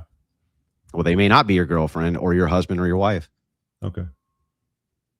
It I might don't just be know a person that you're much. fucking who you put up in a condo somewhere to have your kids, I mean, right? for a guy that doesn't like feminism and does so well arguing with feminists, Mhm. remove the word partner from your vocabulary, my friend. It sounds gay. Well, I don't know. I think that the idea that when you parse out language, right, that you could have a relationship with a woman But I mean, who, you're so yeah, strongly hey, associated with can I Christianity and at least make my orthodoxy. point before you We're talking interrupt? about Hang on. husbands and wives, boyfriend Yeah, and okay, girlfriend. but we weren't when I was just We're discussing identifying this. men and women here, not Yeah, yeah. partners, not When I homosexuals. was just discussing this with you, right? Let's just The move reason on I from that. used the term partner Yeah. was because we're not necessarily referring to a husband or wife in this instance, or a girlfriend. Could be some chick you have knocked up in a fucking condo under your view, right? Okay. So Got it. I don't know. What do you call them? Your bitch? I don't know what you call them. What's Sure. the better? What, like your bitch? Your Boyfriend or bitch in a girlfriend at that condo? point. Hey, I don't fucking Boyfriend or know. girlfriend at that point, sure. I don't know what you call them. But anyway, the point is that even if I grant this, the materialism aspect of this is what hurts your argument so much, because ultimately, even if it's the case that the husband and wife, they don't really even like each other that much, they just kind of get along and split the duties or whatever, the environment for the man's child is still the best environment for them, all the way up into completion. And if their parents stay together, they end up with the best Generally outcomes. speaking, yes, you're 100% correct. A child needs good access to both parents. Yeah. Well, no, they not just access to both parents, because you can have access to both parents. You still have worse outcomes than if your parents are married and stay together. Well, you can have worse outcomes too when there's an unhappy marriage that exists. But And usually there's lots of the people, I'm sure you know, that grew up in a household where like mom and dad stay together, but they hated each other's guts and they were the fighting. outcomes for the children in those instances are still better than the national average for when they split. And the reason is because of strange men coming into the home that leads to more abuse for the child. So even if mom and dad Well, are that's a risk home, factor too. I and 100% agree with yeah, that. and they hate each other, they're usually not beating up little Johnny. But if they go apart from each other, then mommy might be bringing in somebody who does beat up little Johnny. Right. So what's your plan to enforce Christian orthodoxy values on the world so that we can solve this problem? Oh, obviously, I'm supposed to solve the problem. Well, your solution seems to be that if You if don't we have were any more Christian solution. You hang on, Orthodox, then Let's just make this clear. You don't have any solution. None. I've offered you a couple. We can talk about more if you'd like. No, you haven't offered me any. You just said live like you're divorced. That was the only thing you've offered. And you remove the risk factor for losing half of your shit and alimony. But that doesn't help you at all with children. 2/3 of the risk factors like that. That doesn't help you with the primary thing we're after here, which is children. You're eliminating 2/3 of the problems if you live like but if unless everything is gravitating towards the idea of procreation and having children, you just end up a genetic dead end. So the priority for most men ultimately is going to be to have offspring. It always has been historically throughout all of history. Men have always gravitated towards this because that's how they live in immortality. Okay, so all you're doing is offering a solution for how you can keep more of your stuff. To sign up for the Christian Orthodox Church and follow those rules so that nobody's asking them to. How are you going to get a bunch of men to put women up in townhouses and knock them up, dude? Let's go to your solution. I'm going to your solution. Well, your solution is no solution. All right, guys, we're getting more into the prescriptive claims here. We've gone a little bit from the descriptive to the prescriptive. Yeah, here, so let's talk about that solution. Let's just do it. Both of you guys can give your solution. I'll tell you what. I give one, and you give one. All right. Yeah, start with you, Andrew. Let's go. Yeah. So prescriptively, I would say that the groundswell movement needs to be in adjusting states first. That's something we do have control over, and churches have a massive impact on states. So that would be a movement towards a solution. One state you brought up like this is Kentucky, but there's other ones that have pretty good marriage laws, and there's other ones that, and we can push in the idea of no fault in many of these states as well. So I just want to jot these down. So pass legislation in alignment with Christian values. Yeah, but you're asking me what ought we do now? Sure. Yeah. Okay, so pass legislation that's aligned with Christian values. Okay. Mm-hmm. Why don't we deal with that first? So how do you do that? The same way we did it with Roe v. Wade. Well, Roe v. Wade. Okay, so there's one. You got a lot of lines. That's a big one. But I mean, you have a lot of lines in the sand to move, and you still have women screaming like harpies to this day over that. Yeah, but guess what? They had an opportunity. Still crying to murder babies for women. Women had an opportunity to give some sort of reform on that with the election of Donald Trump, and that was what Kamala Harris was running on. Was that she was going to make sure that they had an enshrined right to choose, and that was a female who was running, and she still lost to Trump. So on the abortion front, clearly progress is being made by the social right and the various churches. My evidence of this is that we were able to get Roe v. Wade overturned, and instantly states were beginning, because of the Christian right, to pass legislation abolishing it. So don't tell me the lines can't be moved. I was told a few years ago by a bunch of red pillars on a panel that you could never get Roe v. Wade overturned, and they laughed at me when I said, well, it looks pretty good for us. They laughed at me. And guess what? I went back on the panel and I said, well, who's laughing now, bitch? Because I was right. Okay, so what other legislation would you have to pass to get the country more aligned with Christianity? Oh, well, there would have to be a lot. The Roe v. Wade, sure, I agree with you. Abortion is bad. Women love murdering babies. They seem the other thing that you could do is you could reinstitute that secular marriage is no longer dogmatically enforced by the state, but rather that marriage is enforced by the church. That's a big ask, dude. No, it's not a big ask. You're going to steal a lot of power away from women. How do you think they're going to give that up? Well, actually, feminists, interestingly enough, are the pathway to victory there. Okay, explain. Well, feminists operate under the mindset of I don't need no man. And under the various forms of consistency of fourth wave feminism, they have been actually pushing for the abolishment of state institutionalized marriage for some time. What they would prefer would be that the government was out of it altogether because they are anti-natalists through and through. And so they actually think that abolishing marriage, is the best way of getting rid of the patriarchal structure of men. And in many ways are actually correct. It's just that it doesn't work if you're still governing that through religiosity. And so that's the frame where they're going to end up failing. But though they may fail, or they may end up succeeding on the secular end. I'm not hearing a way that you're going to convince women to give up their legal right to half of a man's shit, free alimony payments in some cases for the rest of their life, and child support payments that you don't need to convince them. We didn't convince them of Roe v. Wade. We just passed the shit. Why would they agree to that? We don't need them to. They didn't have to agree to Roe v. Wade. We passed it anyway. What Okay, you do well- is you make federal law, right? When you use federal law and And you who use the passes Supreme the law? Who Court passes for the the law? reinterpretation. Well, in Who this passes case, the we law? would just Women, right? stop, bro. In this case, we would just need the Supreme Court to reinterpret a couple of amendments. That's it. And isn't the Supreme Court obsessed with blocking everything that Trump does?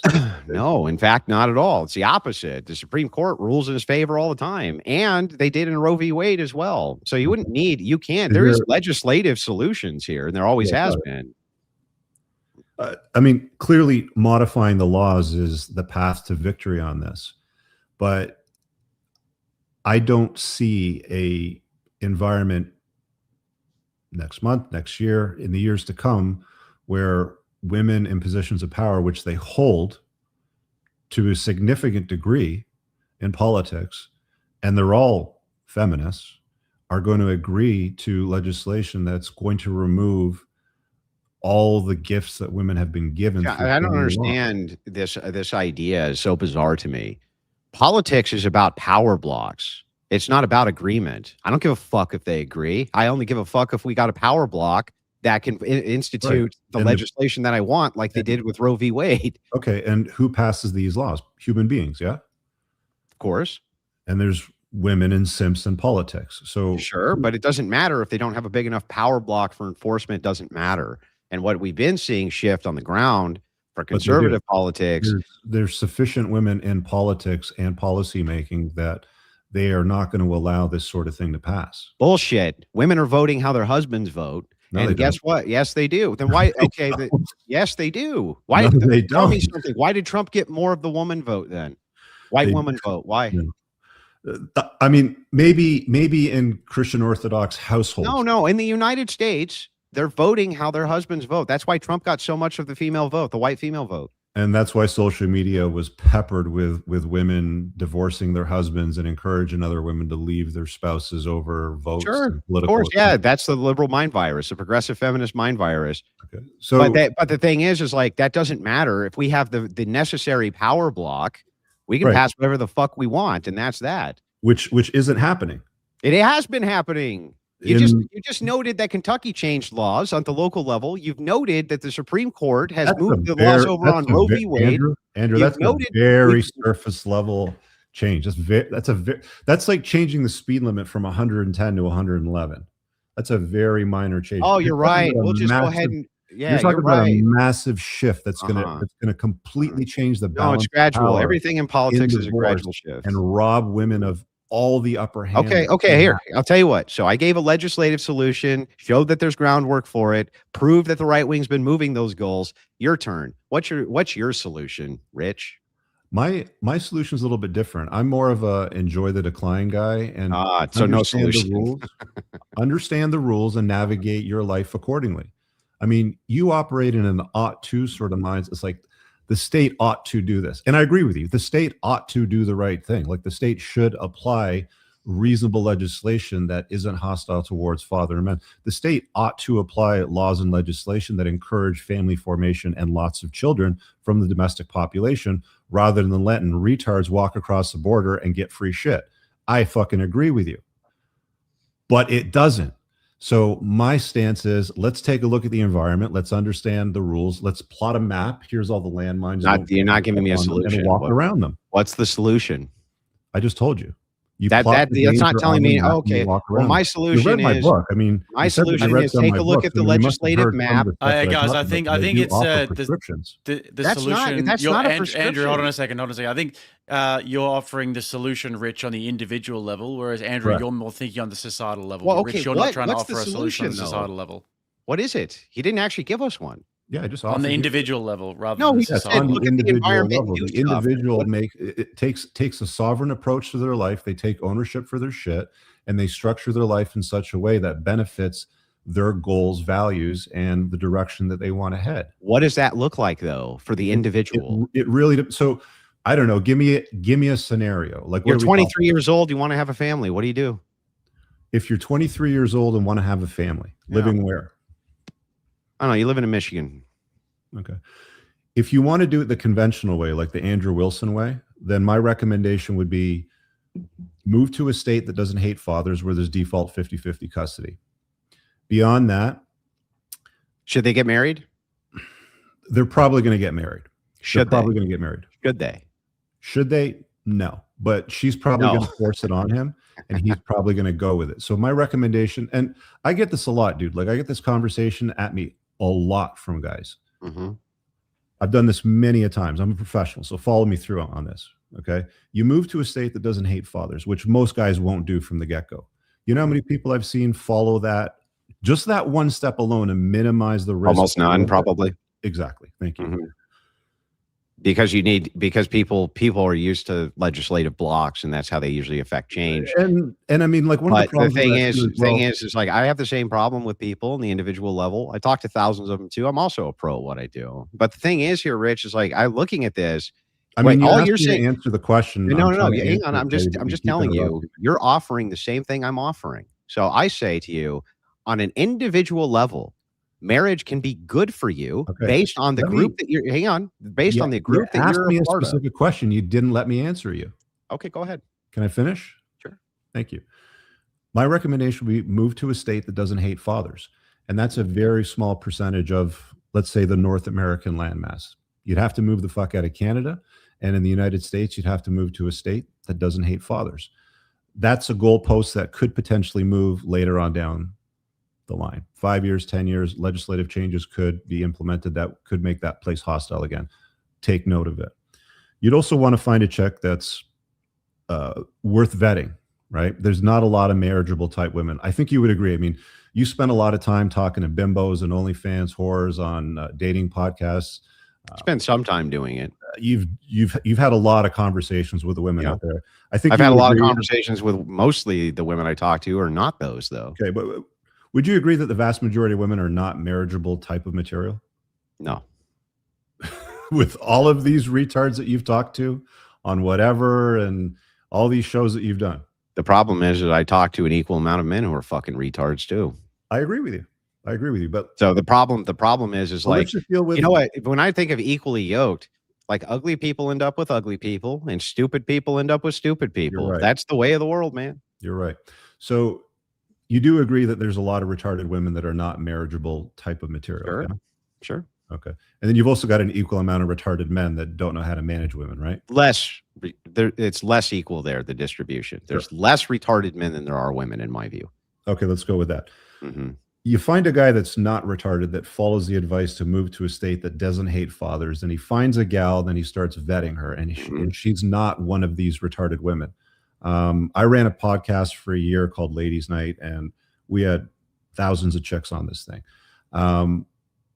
I noticed a distinct pattern, and they were randoms. They weren't like, let's find bimbos and put them on the show and embarrass them. Like, they were complete randoms from all around the world. Same as whatever. Life. Pardon? Same as whatever.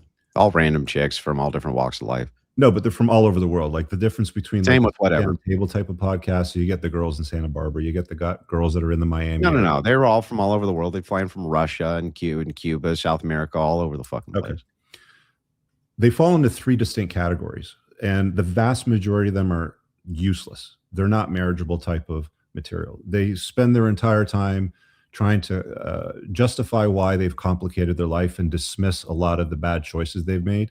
And they try to manage the reputation to hold out publicly that they're good people. Yeah. Which female accountability. Sure. Yeah. So you could eliminate like 90% of the chicks that way. There's a very small contingent after you get to the older ones, which come to a realization. At some point, you know, women hit the wall twice. They hit the wall in their early 20s when their looks go on a decline, then they hit it a second time, usually in their late 30s, early 40s or something like that, where they come to the realization they have to accept that their value has declined and they have to start making concessions. But what man wants to marry a 43-year-old woman and have children with her? It's not a intelligent move. So you have to dismiss those ones. There's a very small contingent, I would say less than 3 or 4% of the women out there on the sexual marketplace that would be worthy of wife stock. And this man would then have to vet her for 2 years straight, minimum, to see what she's made of. Spend some time with her, meet her family, see what she does when you get sick, travel. Does she freak out when the luggage gets lost and have a hissy fit and spaz out on the fucking airline attendant? Or does she, you know, act in a calm, natural way and says, Andrew, let's just go get some bathing suits. It's hot. We don't need that luggage. They'll find it when they find it. Okay. Spending some time figuring out what she's made of. And then they can go through the process if they want to get married and then have their children, sort of thing. But the problem still exists that these women, if this guy doesn't maintain a good frame in the relationship, these women can change their opinion of them. The other thing that happens with time, and we saw this with Esther Perel's data, you know who she is? No. Yeah. No? No. Esther Perel? Yeah. Oh, No. okay, you should look it up. She's got a really good TED Talk. With women, their interest in men, it drops like a hockey stick over time. Men, it's a lot slower. Okay, but with women, with proximity and familiarity and being around the guy a lot, their interest in him drops dramatically, which I think is why you run into a lot of these problems, with this data that shows that less than 12% of people are in a state of love after almost 9 years and less than 3% are in a state of bliss. So you still have the management issue of that long-term relationship. There's a lot of environmental factors that are very, very difficult to manage. And that's why my approach is more along the lines of structure your life in an intelligent way and live it to your account the way that you want. Yeah. Well, I and understand, but you can still have kids do all this. You can your still own love a woman. And you have haven't a actually explained how, even if it's the case that they vet these women under your view and you go move to a state where they're good to fathers. And that's why hang I on. Just let you go for a while, Rich. Let Andrew respond. Under your view, you have not eliminated the risk. And your whole attack of what it is that I propose, hang on. Exactly. Right. It manages risk. So your whole attack on my view was, but that doesn't eliminate all the risk. 9% still pretty high. It's like, well, wait a second. You're not eliminating the risk either. You're only doing the same thing I'm doing, which is risk management, except when I look at it and show people, hang on, Rich, I didn't cut you off. I let you go. Give me a second. Okay. Under your view, what you just outlined to them, even if they follow that to a letter, you've not eliminated the risk. And your criticism of me was, well, wait a second, Andrew, you haven't eliminated the risk. It's like, it's the same thing. You have the same view as me, except the distinction is the secularists who follow your view are almost always in that average. They're almost always next to that national average when it comes to divorce rates. But the people who follow my view are way under that average. They're only around 9, 10%. Hang on, Rich, let me finish my point. They're only around 9, 10% in many cases. In some cases, a little higher, 17, 18%. But that's still really low in comparison to the national average for these things. And what percentage of those people are happy still? You have not. Well, you haven't demonstrated any of these people would be happy with this arrangement. Show me. You can't. You just assume it. You can't. No, Show I'm me. assuming it. No, I'm not assuming it. Because, well, then show me.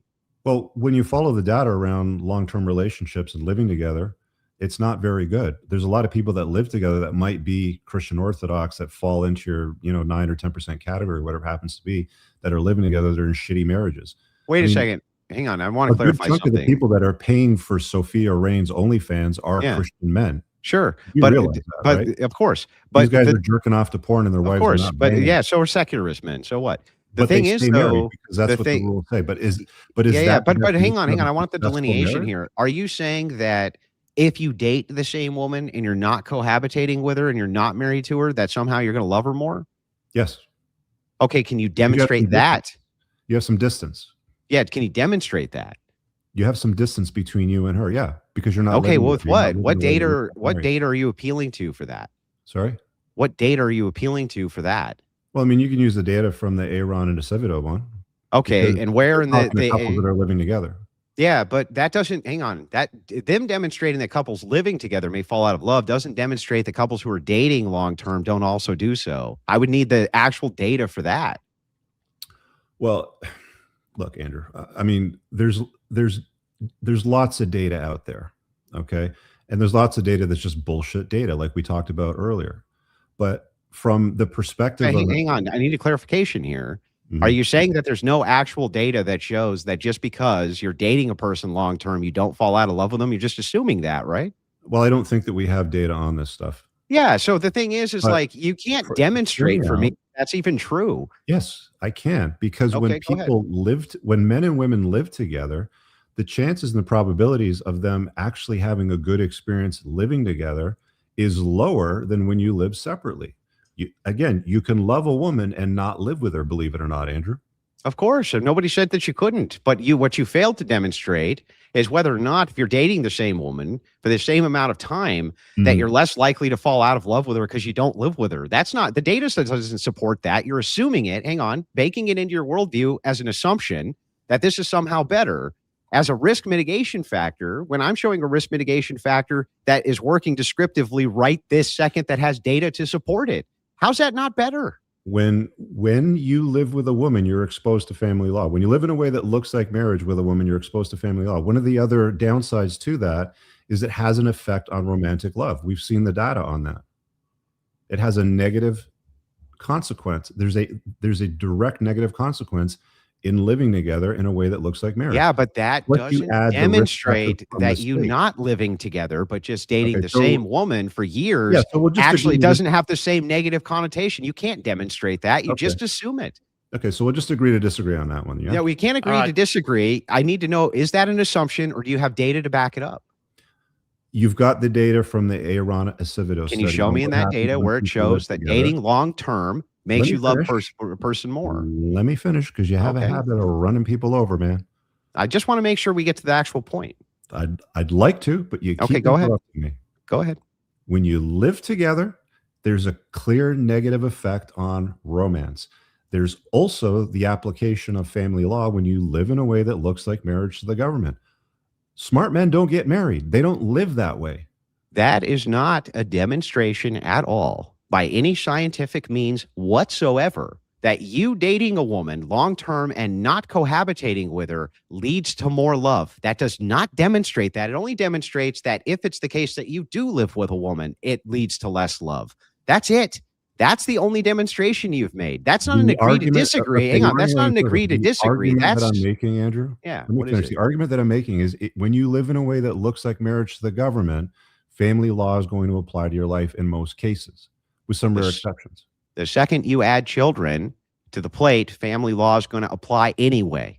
And so the thing is, what's so funny about this is my question is it good for Western men who want to have kids? With respects to child support, not with alimony, not with division of assets. But that's material me again. What about kids? You're a It's prodigy. it solves 2/3 of men's problem. That's what It you're saying. doesn't. It doesn't solve does. 2/3 of the. How does it help the kids, which is the primary edict of the man? Can we just agree that it resolves 2/3 of the problem? No, because it doesn't. You're doing. If you don't live in a I'll way ex- that I'll looks explain. like marriage to the government, you Yeah. don't have to pay alimony, and you don't fucking lose. Well, half first your of all, shit. how many men? Which is How many men get 2/3 taken to of the court for problem. alimony? How many men get taken to court for alimony? How many men get taken? Anybody that gets divorced that's living in a way that looks like marriage to the government will probably pay alimony. That's nonsense. Demonstrate it.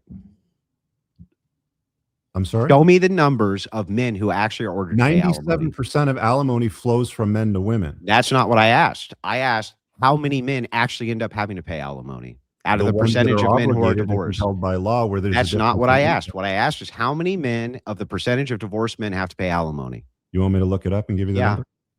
And then after this, guys, we're getting a bit short on time. So I would actually enjoy it if you guys could steelman each other's positions to the best of your ability as to why it is worthy or unworthy for men to get marriage, and then to just level your biggest critique at that position. Just so everybody understands that. What's you the know hang on? each I want to other's get the positions. percentage though of how many men have to do this. Yep. Yeah, What sweet. percentage of men pay alimony to their wives is the prompt here? Now, how many? Alimony is awarded to 10% of divorces, down from 25% in 1960. This Mhm. figure comes from resources like Reuters. Among those who receive alimony, 3% are men, 97% are women. So it's not. It's when you say it's one of the biggest problems. It's not really one of the biggest problems. So roughly 9 to 10% of all divorces result in a man paying alimony to his ex-wife. I would argue that exists today because more women are making more money than at any other time in history. But I think in the past, men were compelled to pay alimony a lot more than they do today. That's because of Women are coverture laws. What's that? Wait, that's because of coverture laws. Approximately 3% of alimony recipients in the United States are men. I agree with that. The thing is, though, is that when you say that this is a large problem, an overbearing problem in divorce, it's actually not. It's one of the lesser problems men have to deal with in divorce. No, it's actually the primary still a problem they have to serious deal problem. with is the two. which It's would still a be serious it would que- be it's- the division of assets, and then child support. Those are the two So, major division issues of that most assets- men are going to have to deal with. Okay, so let's just say that you're right. Okay, it's whatever. It's a small percentage of men that have to pay alimony. Mhm. You eliminate half of your problems instead of 2/3 of your problems by living that way. But you're not. Would you agree Again, that that's better? no. Well, here, let me explain my Eliminating right. half your problems is not It's better not than eliminating half of your problems, and let me you are, explain because you why. don't have to divide your assets. You're only living in the material me. For one, even if I granted your case, it would only be. Andrew, I'll give you the alimony argument, even though there's women that dude, plan can I to get respond? alimony. Can I Yeah, let him respond? respond. He'll Why stay Let me it's married respond for to not hard. what it years is to that get you just lifetime said. Let me alimony, respond. even though that happens routinely. He's not going to. And chicks do that all Rich, the time. Rich, we have to let Andrew respond give as you to that. why it's not. Let me respond here, man. Let me explain to you. Okay. Even under your view, if we eliminate the alimony, right? You say, oh, it eliminates half of your Half the problem. problems. It's like, no, it doesn't. You're still at the mercy of child support, which is what? That's the other half, right? No. So it only eliminate 1/3 of the problems. That's one. But two, even under your view, but two, the second issue that you have here is, what about for Western man kid get good outcome? How does this Yeah, I help? know your whole thing It is doesn't about help the good any of those outcome the problems. kids. I got it.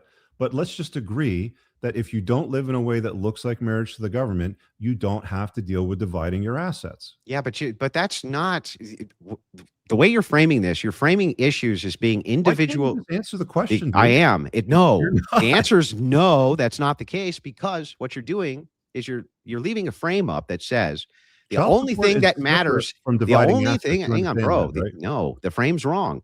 The only No, the thing you're frame is saying here, accurate. dude, you gotta Just let me because you say respond. it's wrong doesn't mean it's wrong, dude. Okay, well, if I can't give an All right. explanation, then that's the case. Just because you say That's All right, true. guys, If you wanna guys, let me it's hard when explain- it's hard when you're both speaking. So, Andrew, you just give the frame and as to why it's Yeah. wrong, and then Rich, you respond straight after. It's really simple, right? Everything here is from the materialistic me. It doesn't answer to the children, which are the primary What do edict the from his. children have to do with See how I division? mean? wait He for won't it. even let me Rich, explain. Rich, wait. Just let him. Won't even let me him explain. respond. Let him So respond. I'm going to try Yeah. this again, right? Go ahead. If it's all from the issuance of the materialistic me, right? Oh, what do I get? My shit, my stuff, my things, right? I think that it leaves out the most critical aspect of this conversation, which is that the thing that the Western man values above all other things is their children. And so the question is, how does this solve the issues for their children? It does not. All you're doing is saying it solves certain material issues. Well, here's the thing. You could just be a Coomer degenerate, and that would solve half of your issues on this front, too. You could just be a Coomer degenerate, and it would do the exact same thing. Like, what's the difference? Anyway, go ahead. Okay, so I'll speak now that you're done. Your whole thing relies on, but the children. The children have nothing to do with division of assets. Child support is separate. If you do not live in a way that looks like marriage to the government, you don't lose half your shit. How does that help with the outcomes of your children? The child support still goes to the kids. That's Child support it? is a lot more than what the needs of the children are. You paying child support to the children's already a failure of the relationship, Rich. Okay. That's already a failure, which leads to worse Dude, outcomes for the kids. You're not as good as you say you are, man. Like, you're good, but you're not as good as you like. I can't believe that we're at this point, man. Your The incredulity. child support meaningless looks to after me. the children. It's far more than what children need. She doesn't need half your shit. They and you need their can protect daddy half and their your shit. mommy in the If a house man's for worth good $10 outcomes. million, she should take $5 million for the children when she's Of already course getting not. child Who support. made that claim? That's what you're saying. No, I don't even know what the hell you're talking about. That's Oh just a my total red herring nonsense burger. What I'm saying to you is that the outcome for the Okay, children is based Jake, can on we move on from mommy. this point? It's We're not based gonna on resolve mommy it. We're and just gonna agree daddy. to disagree on it. Yeah, okay. I don't know. Every time I try to give an explanation to the You're not descriptor, you making just any cut sense, man. in. Blah, You just blah, cut blah, in. Blah. Yeah, blah, blah, blah, blah, blah. But anyway, here's the thing is like, you're not even contending with the argument that I'm making. The argument that I'm making is that men Yes, have, I agree. The children men- are important. yes. So then their best outcomes is when they have a mommy daddy home. If they don't have mommy daddy home and it's a split home, that's when you You're get the running worst around in outcomes. circles here. The You're child running support around- is not what's relevant here. You're running around in circles. She doesn't deserve half of a man's shit. Guys worth Who $10 said million. she did? Why did she deserve $5 Oh million? my God. Who the fuck said All she did? right. Let's move this What are on, you- guys. what are Let's you move doing this back on. to- The talking about? children. What Am I about the speaking Move on. Spanish here? The outcomes of the children. The outcomes of the children are better when the Inglés. mommy and daddy stay together. Not that if they get divorced, she gets half your Are shit. you What- pro what? father? Like, are you pro men? Like, what's your angle here, dude? I'm explaining and expressing that if men want to have families and children, they want the best outcomes for their children. Yeah. The best outcomes that you're going to have for your And the children child are support going takes to. care of that. All right, See all right, what I guys. mean? Won't even let me explain. Yeah, we can't do it if every time you speak there's an interruption. It's hard to get points All right, across. so let's go to the next point because we're Yeah, all right. clearly Well, not let's do gonna the go steel this man then because we're running out of time. So, why don't you guys Yeah, just do I that? can All right. steel man it first. All right, right? sweet. So, Andrew, you Yeah. can steel man and then level the critique at the steel man. Yeah, so the steel man's pretty simple from Rich's perspective. What he's saying is that and I agree with a lot of this, right? He's saying, look, if you enter into a covenant with the state under state marriage, right, it puts you at legal binding risk with the state. And the outcomes for you as a man are probably going to be bad if you're part of this 40% who gets divorced.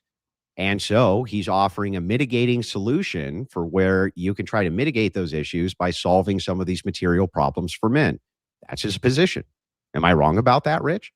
You're correct. Okay, then I've steelmanned your position. Can you actually steelman mine? You would like people to become Christian Orthodox, No. and you'd like to see legislation passed. Nope. I'm not finished. You already got it wrong. Can I finish? Go ahead.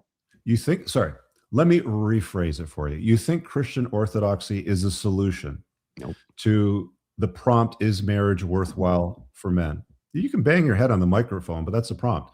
Is marriage worthwhile for men? You think that Christian Orthodoxy offers a better solution than secular solutions. I understand your point. That's not my point. I understand your point. No, I do. But that's not the point. Would you like to carry on with your point? Yeah, the point is to say what are the things within the groupings of religiosity which is leading to the mitigation and divorce, and what those things are is structure around marriage for support systems. That seems to be what mitigates all these various different divorce statistics between groups, and that those should be emulated. And if you emulate those, it's going to lead to less divorce, thus leading to the thing that Western men, I think, care about the most, which is the outcomes of their children. We want the best outcomes for the children, and the best outcomes for the children is going to be mommy, daddy, loving relationship, married, creates best outcome for kids. That's the whole position.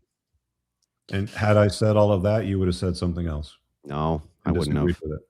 That's why I was so meticulous about taking notes about everything you said, so that when I steelmanned it, you would have to agree that I understood your position. You know, keep in mind here, Andrew, I'm up against the champ, and this is my first time doing a debate. I'm not upset with you, know, man. I don't take any of this personally. Debates are designed for us to clash in worldviews. Sometimes it's gonna get gritty. We're gonna have a heated argument. Men can do that and walk away friends. I don't hold any bad will against you at all. I'm not suggesting that you do. Yeah, my job is here to represent my worldview the best way I possibly can. That's your job as well. Yeah, and it's a wrong worldview. I think the same thing in the opposite direction. Dude, I wish it was right. Like, I wish that your solution would potentially solve things, but I wish you had a relies solution. Too much on a ought to set of sequences and events to happen, which, in my opinion, Andrew, isn't the way that men should navigate their life. And I think the vast majority of people that watch this and know these facts recognize that this shit is way too hostile for men. And if So just live like you're divorced. If anything's going to change, we need to start saying no to women a fuck ton more and start to see some forward movement. I think If you guys only- agree on that If point. only we had institutional organizations that are part of the very fabric of America that have been saying no to women since we founded the nation. Oh, wait. And how we do we end do up in have the those fucked up institutions. situation that we're in today? Because since they founded the nation, the fabric of society has been tearing itself apart. Yeah, It's the there's been a bunch of immigration that was communist started fucking infiltration rebels. and feminist and You guys progressive get values. destroyed and often themselves after the divorce process, being alienated from their own children. Mhm. And stepdads are spending more time with the kids than these guys are. I agree. Look, Well, I they think need that all of these after are shit. issues. I think all of these are serious problems. But They're when we talk about the very serious descriptive, problems. when we talk about the descriptive is though, And I I'm realize talking that about my what solution, is the Andrew, case. and I There's no realize that solution. my solution doesn't get us any closer to improving the population problems that you often talk about. But Well, it's no, the I don't only even think your thing- solution the helps men only right now. rational thing, the only real thing that guys can do to navigate the slippery slope. Because until the churches start ought to doing the things that you recommended and the government passes legislation that follows your recommendations, which I fully agree with and fully support. And I really wish you the utmost in success in that. Nothing's going to change, dude. But And you hey, have to listen. recognize the landscape. Can you just and answer me a navigate question? accordingly. Yeah, answer me one question. If Sure. churches aren't currently doing that right now, then why is the divorce rate of the people who are inside of them so fucking low, dude? Why? You're talking about a difference that doesn't cut it for me. It Yeah, doesn't cut a it for me. difference of And I 25 have- or and I 30% have doesn't cut enough it for you. stories, Andrew. I have enough stories of men in Christian, Catholic, Orthodox, Jewish, whatever fucking religion you want to pick, that have been destroyed by women because family law has fucked them over. And I don't like hearing these stories. I don't like seeing men I offing hate it. themselves Look, over I this. hate it too. I Religion don't is like not listening the solution. It doesn't resolve it. It The doesn't problem- resolve the the problem problem. is The you problem can't- family law. The What's problem the is legislation. what's the accounting for why the divorce rates are so much lower in these traditional churches if it's the case that they've all been infiltrated, destroyed by feminism? What is the case for they're that? better, Andrew. Is that what you want me to say? I want to know what you actually think. What? Because they're better. That's what you want me to say. You want me to say I just the want you Christian to give an Orthodox accounting Church is for the it. best. You win. I just And then want you after to give this, an we're going to get accounting into for it, super that's all. chats, guys. I mean, Last if you bit, want then to we'll get get into into super the chats. religion that wins, you're talking about Hindus because they have the lowest divorce rate. So why aren't we arguing for people to all become Hindus then? But that's my whole point. I'm not arguing for you to become an Orthodox or a Catholic. I'm arguing that the structures which allow for Hindus to have such a lower divorce rate is something that which we should begin adopting for everybody. Yeah, now you're That's the talking- argument. Now you're talking about adopting cultural values on top of religious values. No, just the structure of the support network. People used to have Dude, that. I am with you, man. Like I am in agreement. It is a better structure. Yeah. But it's not a perfect structure and it doesn't work as a perfect structure. Do It's like Swiss cheese. You know what I'm saying? It's got too Mhm. many holes. Well, let me ask you this. This is a great saying. I want to ask you what you think about it. Sure. Don't let perfect be the enemy of good. But is it good? Is it really good? 11% real good. 11% real good. 1 in 10 is real bad. No. See what I mean? It's like, wait a second. You're basically 9 out of saying 10. roll the hang dice on, hang on. and play the If- lottery. If I hope that came you to win. you, if I But there's came to too many you with a problems with the stock, churches. All right, we got to see why it's not if bad. I came to Andrew, you with why a is it not stock bad? and 9 out of 10 times it's going to make you money, wouldn't you invest in it? The conversations we had about marital happiness, we can go back to them if you'd like to rewind and talk about that data. The number of people that live together and they're not happy, they're not having sex, they're not in love. They just stay together because it's enforced on them by the religion. But they have children, and they want But good they have outcomes for children. them. Oh my God, they have children. So that Yeah. solves everything. They want to have good outcomes for their kids, bro. Do they have good Yes. outcomes? According to every statistical data point that I can cite, the heavily religious who get married have the best overall outcomes, least amount of mental illness, least amount of homelessness, least amount of everything than any other demographic in the US. Here's where I will concede victory to you, Andrew. If you can produce, so let's do this. Why don't we go to the Forbes list of billionaires and find out what their religion is, how they grew up in a two-parent household or not? Why don't we take a look at it from that angle? What would that have to do with anything? Well, if you want to talk about success, that's the ultimate measurement of success. No, money is not the ultimate measurement of success. No, the creation of wealth is a store of value. That's what it is. The But more that's not- value you that- create, the more. Success is an arbitrary metric which is dependent upon goals. Okay, so how would you define success? As a person who is steadily moving towards a worthy goal. A worthy goal could be playing video games for 18 hours straight. It's a subjective metric for what we consider success to be. There's Right, no that's way why for I'm you to trying to hang use on. something There's no reasonable way for here, you to like- frame that any other way. There are men who are heavily successful who are very poor, but they're very successful in what they do. I'll give you a great There's example of this. nobody Have you, that looks that wants. oh to yeah, say have you ever they're heard of like Nikola? poor guys Have like- you ever heard of Tesla? Nikola Tesla? Yes. Yeah, did he die a very poor man, and was he poor the entire time in his life? A lot of people stole shit from him. Yeah, so the thing is like, oh, I guess he wasn't a success then, because he was poor. No, he wasn't. Yes, he was. He was one of the greatest success stories of ever. How is Nikolai Tesla a success Because story? he if said people that he was robbed him moving- of his ideas and he because didn't get credit for them? Because he They did get made credit money. for him. He did eventually get credit for him. The thing is he was moving towards a worthy goal. Okay, And but for it's still a him, that failure. worthy From goal, an individual perspective for Nikolai. yeah, Tesla, it it's can a only failure. be individualized. And the He's a legacy failure, as well, like, I guess. you'd agree with the that. legacy. What? He failed. No, he didn't fail. He did. How? All these people stole his ideas and made the money off it. They got the recognition. So if you make $1 million and somebody steals it, you're a failure. Oh my God. That's the entailment of your logic. It's silly. Do you ever agree with anybody that you debate? No, I do all the time. I conceded tons of things in my opening statement to your worldview. I conceded almost everything in your worldview except a couple of core issues, which we've been arguing over. Okay, so let's go to the super chats, Jake, and all the other wrap-up stuff, the final questions. Yeah, let's do it. Yep, that'll be good. All right, Rach Wilson says, how would Rich address data collected by USDHHS over the last 50 years showing that children in the separated living situation he described her at the same risk for all negative outcomes, depression, abuse, addiction, as children of divorce? Okay, so I'm not sure I understand. Like Rachel Wilson's got multiple kids from multiple men, and she would put them in the same environment. What is that supposed to mean? What? Let me ask you a question. What does that do for her argument? What is the argument? How does I that? don't know what the data is from from USDHSS. What was that other than just a refusal to engage with the argument? So the argument that she's making is what the argument is. Well, here I'll explain it. Data collected is. Yeah, the argument that she's making Can you tell me is what the data is, Andrew? Can you tell me? What that well, is? she's just told you it's collected by the USDHHS. It says over the last 50 years, it's showing that children who are living in separated. Basically, a tweet line. All right, let's. You asked the question. I guess you just want to engage. Andrew, you can explain. Yeah. I mean, what's the data? Like, what are the details of the data? I haven't seen the study. He's going to explain it, so go for it, Andrew. Sure, go ahead. Yeah, what she's claiming is, at least according to this, that, and I think you actually would see that people who are in living situations where they're cohabitating, that it's way worse for children, especially when it's women who are cohabitating with their own children, right? That it's way worse for children.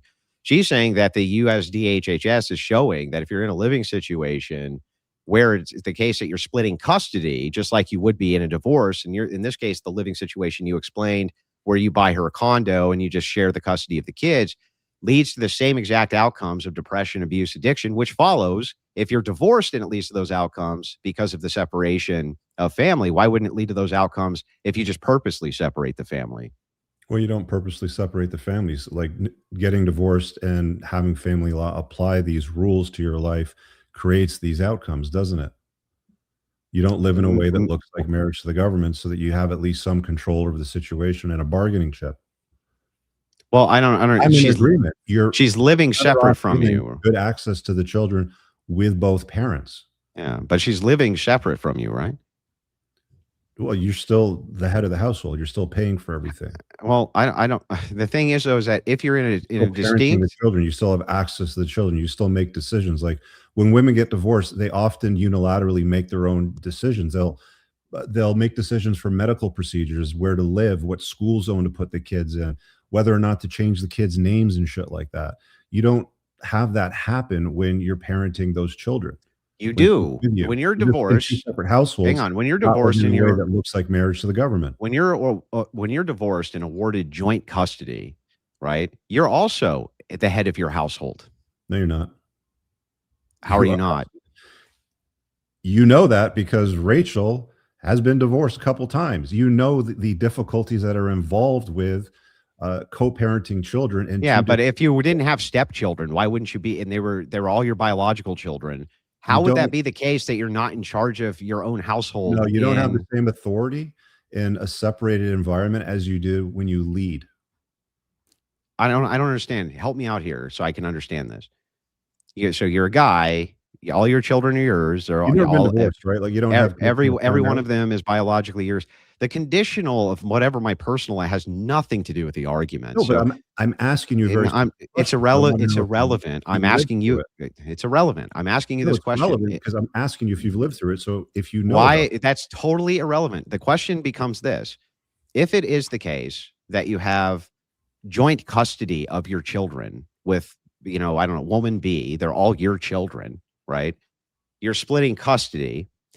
In this case, what would the distinction there be between you're still doing the same exact arrangement and splitting custody? The difference is the state's compelling you to pay child support in one, but not compelling you in the other, but could compel you to pay child support in the other if the woman so chose. I don't understand where the big advantage is. We're going to move on after this, guys. when you're living together or living in a way where you're in control as the head of the household, you influence the upbringing of the children. You influence the decision making. You talk to any guy that's been divorced, that is living separately and has even shared custody. Let's grant you shared custody, which happens 20% of the time, 80% of the time. She's the primary caregiver, right? So she has custody, so she makes the decisions. So in the 20% of the cases where you share custody, men still find it very, very difficult to co-parent with the ex because she has all this authority in the separated environment. It's not good. I agree. It's not good. Yeah, but I don't All right, understand how so- she doesn't still have authority in the separated environment here. If she You can have still less, you pursue, have less authority when you're separated versus the model that I generated. A lot more questions to come, guys. Mighty Maximus Okay. over on the Stream Elements side. If you don't want to give any money to YouTube, guys, the Stream Elements side over there sent 50 and said just showing support. Thank you very much, Mighty Maximus. Sniper Mike sent 20 on YouTube for the grift. Thank you, sir. the Just grift. Gerald said back taxes. Terribly sorry for the delay, but we talk about 35% interest. Nate Tripp sent 5 memberships. Mighty Maximus sent a whole bunch. Smash the like button, he says. Thank you, sir. Mighty Maximus is very generous. He is a very generous man indeed. I can also see if anybody sends super chats to Rich, by the way, guys. That's going to show up for me. So if you guys want to, then send them through. Zombie, kind of a gay question, but it says, Rich, who hurt you? Apparently, Andrew Wilson hurt me today. Mighty Maximus again.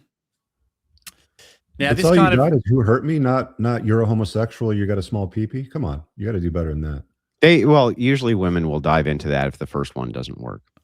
yeah. What's this? It's usually I see always the about woman it's die usually alone always every about the single day dude's in my penis. nursing home. It's definitely worth getting married and having family on your deathbed. Sure, I mean, children are wonderful. Absolutely, I totally agree, and I think that you should have children if you want to have them, but do it in an intelligent way that minimizes the risk. Mighty Maximus Become heavily religious. No, I'm kidding. That Do it mitigates the Andrew's risk. way, sure. All right, World Radio, a little bit lower, but it was a good question. Rich you keep touting bliss in marriage, so problematic, choosing to ignore joy and the choice of love, last romance commitments. What do you value?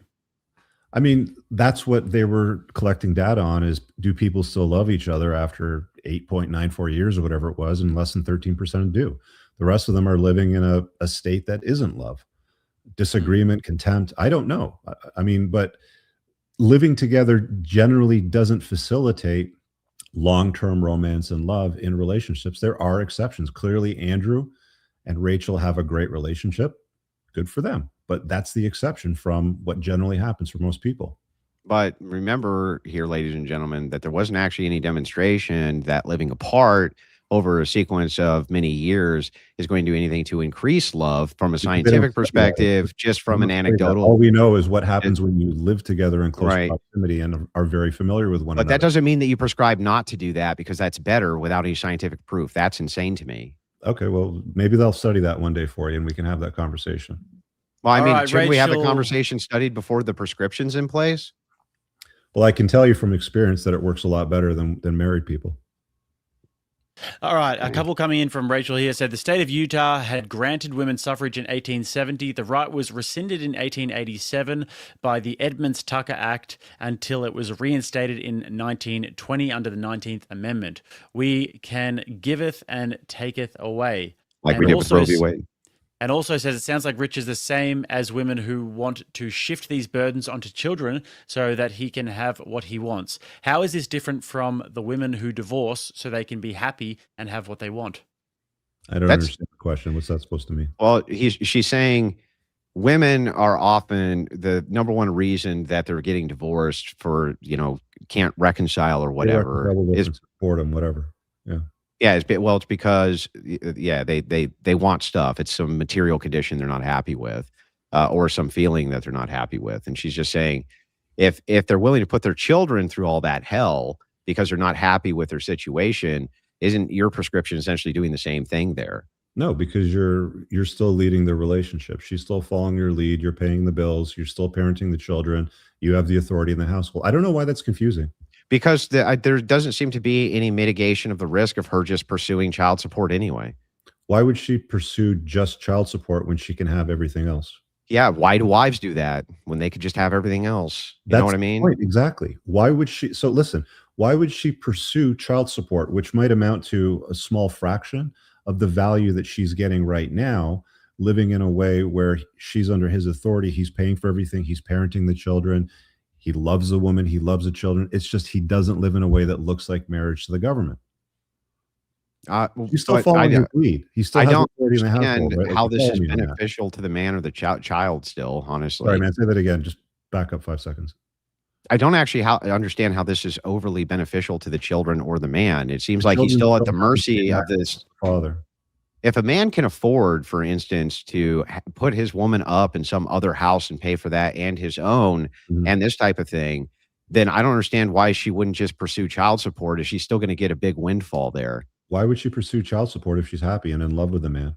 Yeah, but you see, that would be the same case for marriage, though. So this is the thing. I don't understand what's the mitigating factor here. The chances of, I mean, you eliminate most of the risk factors with family law from the get-go. We've talked about that. I don't know why we have to establish that again.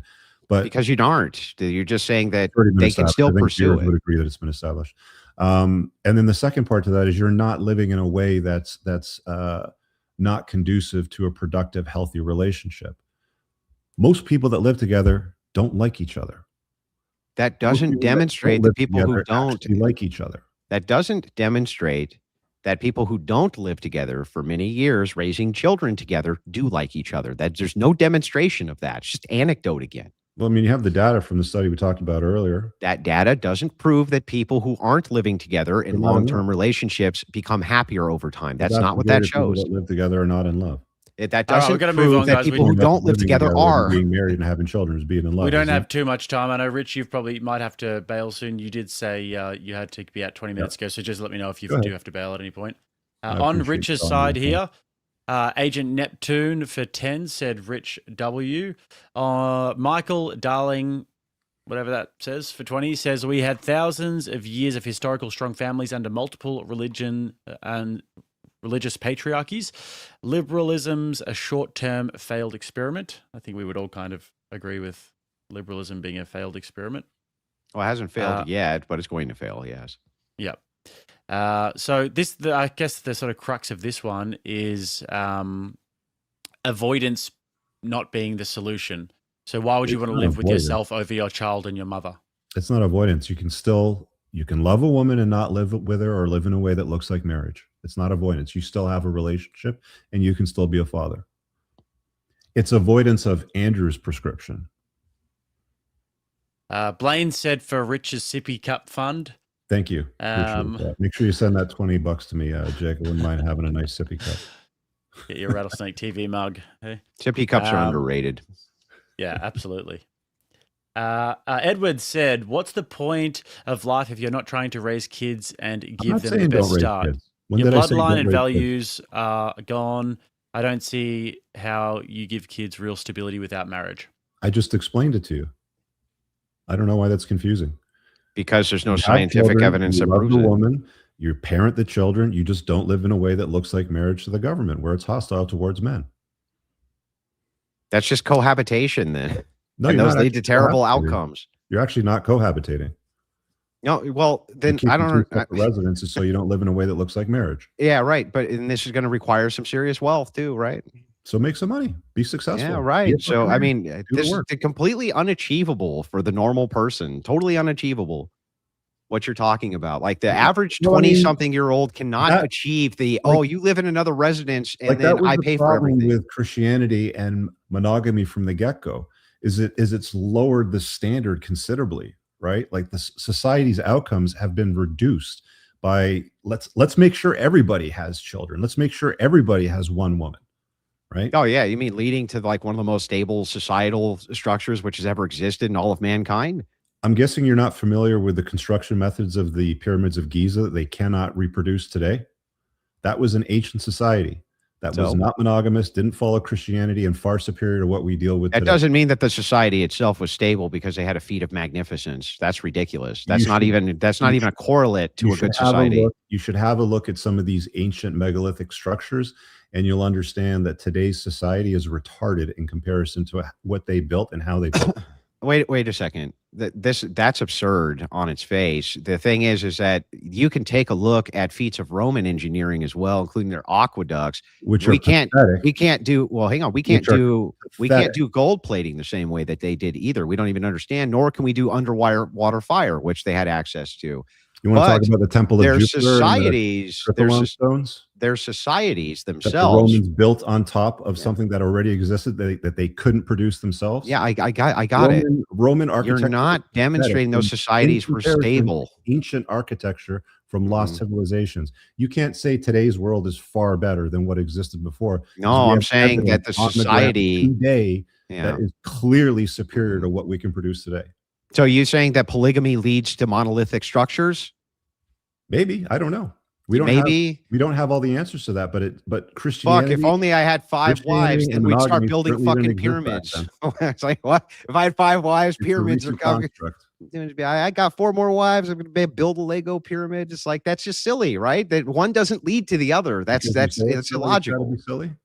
Yeah, well, that's far superior structures to this day. It's illogical to state that because people lived in a more degenerate way, at least from my view, that somehow is going to mean that they build megalithic, monolithic structures. I don't even know how you leap logically from one to the next. All right, boys. I don't know how we got into megalithic structures. I wasn't expecting that today. So Chaw says, I'm so confused. Is the solution here to be a gooner and bury your head in the sand and hope the religious people fix the problem for you? That's pretty feminine. Again, so it's more on the societal. Is that what I said? Like, that's what you took from it? You cannot be that slow. Gravios sent 50 Rattlesnake TV memberships. Thank you very much. That's extremely generous of you, Gravios. Much appreciated. Bass said, I want Rich to actually contend with the children's well-being. To speak frankly, what father would want their children to have a harder life apart from them when they can be together and influence them constantly? Where did I recommend that that's an ideal outcome? I'm in agreement with Andrew Wilson that it's good for both parents to have good access to the children and parent them simultaneously. I'm just saying, don't do it in a way that looks like marriage to the government. You can love a woman, you can have children, and not live in a way that looks like marriage to the government, and be a part of their lives and raise them and influence them and send them upon the world as winners. You can absolutely do all of that. Are they going to be living apart from you some of the time here? Some of the time, yes. Yeah. Half the time? Depends on how you want to schedule your week. I don't know. So what he's saying is like, they can be together with their children constantly. That's the whole point. Yeah, but dad's at home all the time with together. You're not together with your children constantly. Like, I'm sure when you were raising your kids, Andrew, you are daily. Kids constantly. You were at work. You were away from time. But I was with them daily. Okay. You could do the same thing if you wanted, living in a way that doesn't look like marriage. You could go over. You could buy a house next door and walk over next door and parent those kids and have dinner with them every day and tuck them into bed and come back to your own house and not live in a way that looks like marriage to the government. But this is the bullshit that you have to cook up so that you can avoid family law and the nonsense. Do you think that if somebody investigated that in a serious way because a woman made a claim that they do fall under common law marriage because they're over at your house X amount of time and you split it, that the government wouldn't just come in and be like, okay, so you were just trying to bullshit us? I think that the potential exists, but I also think that you can structure it in such a way that you minimize it significantly more than just living like a pleb marriage where you get a whore wife that's been run through and a dork that doesn't know how to run the relationship, and they get divorced and lose half their shit because there's no guarantee that because you do an arrangement this way, you're not going to get a whore girlfriend who's run through. At least I'm offering a reasonable prescription to solve the problem today, Andrew. No, I don't think it does. I don't think it does, but I don't understand. I don't actually understand the last thing you said. Why is you getting married guarantee that you're going to get a whore wife who's been run through versus if you just date them in a different and put them in a different house, that somehow guarantees they're not a whore girlfriend that's been run through? Okay, let's keep going on. Normal America with Rob Knorr says, can you read my last yellow super chat I sent as a favor to me, the trivia champion? That is just complete and utter bullshit. He's calling himself the trivia champion. He was the trivia champion. No, I he heard. wasn't. He's won one. I've won one. It's best out of 3. But Rob says, says his experience is non-marriage and putting women up in houses would lead to more love. Is this working for him now? Is he currently in bliss or love, or is he just doing hookups? I do what I want to do, and I don't describe my lifestyle or the people that I talk to. But what I'm doing works for me, and I promise you, if I showed it to you privately, Andrew, or compared notes, you'd be very impressed. Do you do dishes? Do I do dishes? Yeah. Rarely. I don't want to do dishes ever. I don't cook. I rarely cook. I rarely. Yeah, but I don't want to take out trash. The cleaner or do comes over dishes. and does everything. I don't want to do any laundry. chores. Like, I don't ever want to do any chores ever. I I know, just so just you and want I the- are in I just want agreement. my Only wife to I'm do not all of that exposed shit. to the risks of family law the way that I've structured things. I don't know. I think a prenup sounds like it's just as reasonable as what you're asking They're only for. good, here. what, 70-80% of the time? And the more time that you apply to a prenup, the less valuable that it is. The longer she stays home and doesn't work, the less valuable the prenup is. You know that. 70 to 80% of the time's a lot.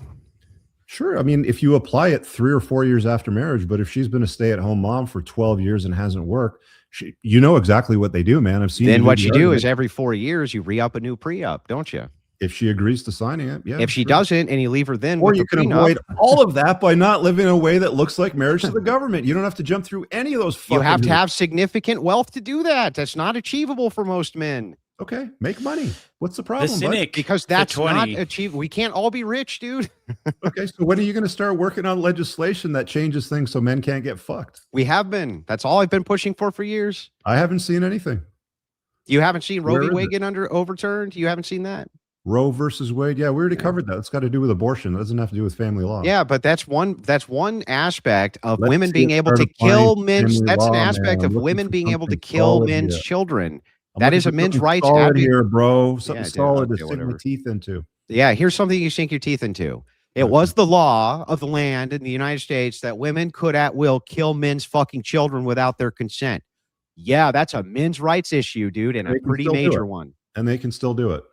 in some states. They still routinely do it. In some All states. they'll do is they'll go to the next state, Andrew. The problem hasn't been solved. It's mitigated it greatly, and it's at least done something.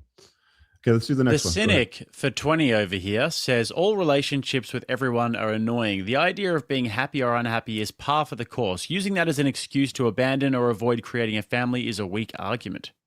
Never said, again, I never said don't have kids. I don't know why this is confusing to people. Because they're confused about the outcomes metric. How you're going to create the same outcomes that married couples are going to create for their kids in the still situation have you the same described, outcomes if you're parenting the children and you have the authority in the household. even though they live apart from you. Next door. Let's use next door as an example, Andrew. And you think that the government's not going to be able to figure out your dastardly plan of your girlfriend who you have kids with, who lives right next door to you. Oh, we're not actually cohabitating, though, Your Honor, even though she's suing me for child support right now. That seems silly to me, man. Honestly, it Okay, does. So your solution is just go get married, bro, and love God more. Hardly. I gave a huge mitigation for solutions here. On top of that, a prenuptial agreement would be even better than what you're proposing. You just re-up it every 4 years. You can even put that in the prenup that you have to re-up the prenup every 4 years. You can even put it in there. Or you And can that's not cheap. do it all together and just not live in a way that looks like marriage to the government. As long as it's achievable for men who have wealth, sure. That's going to be like 2% of men. Okay. From the entrepreneurs in cars side, guys, Supreme Emperor Kizza says, guys, I have a solution to marriage. Default custody rights to fathers with mothers paying child support and lifetime alimony along with abortion equals capital punishment. Any objections? Yeah, that's irrational ultimately, at least prescriptively. Bring it on. Tighten Up said for 20, Rich, perhaps we should change the cruelty of government towards men instead of changing the framework of marriage. I mean, men have always been disposable throughout history, so I don't think you're going to see much change in a strong enough direction that it'll be a significant improvement that would encourage more men to get married. So let's just put it that way. The problem with the disposability argument is that, yes, it is true, but that kind of misses the forest through the trees. Yes, men have been disposable throughout history, but they've also always made the rules for women who were more disposable from the patriarchal standpoint, meaning they were always a lesser status than the men who were disposable, which is why Not almost anymore. Now all they're societies superior. were patriarchal. Yeah, I agree with you, but now they're superior to men. I think that they're not. I think that they always have to appeal to the patriarchy in order to get in order to dismantle the patriarchy. I don't think there's a way around that. Over on the Stream Elements side, Eon said Egypt is a pyramid scheme for 20, and Sniper Mike says, does this guy have Well, you're not kids putting coming them up on the from? screen, Jake. Yeah, Egypt's no, a pyramid scheme was clever. Come on, that was clever. He said Egypt's a pyramid scheme is fucking clever. It was. It's a dad joke, but it was clever. These can't come up on the screen, unfortunately, because they're on a different website. But the other one says, does this guy have kids coming over for an hour every day after work and before bed isn't being a father? I'm there 100% of the time, bad dreams, sick, whatever the case. I'll take the risk in modernity to be a good father. I would argue that you could be a very good father with a few hours a day of work. Yeah. You don't have to, like, most of parenting, especially when children are small, is mother's work. Fathers should not be required to be changing diapers or kid cries in the middle of the night or any of that bullshit. That's like women's work.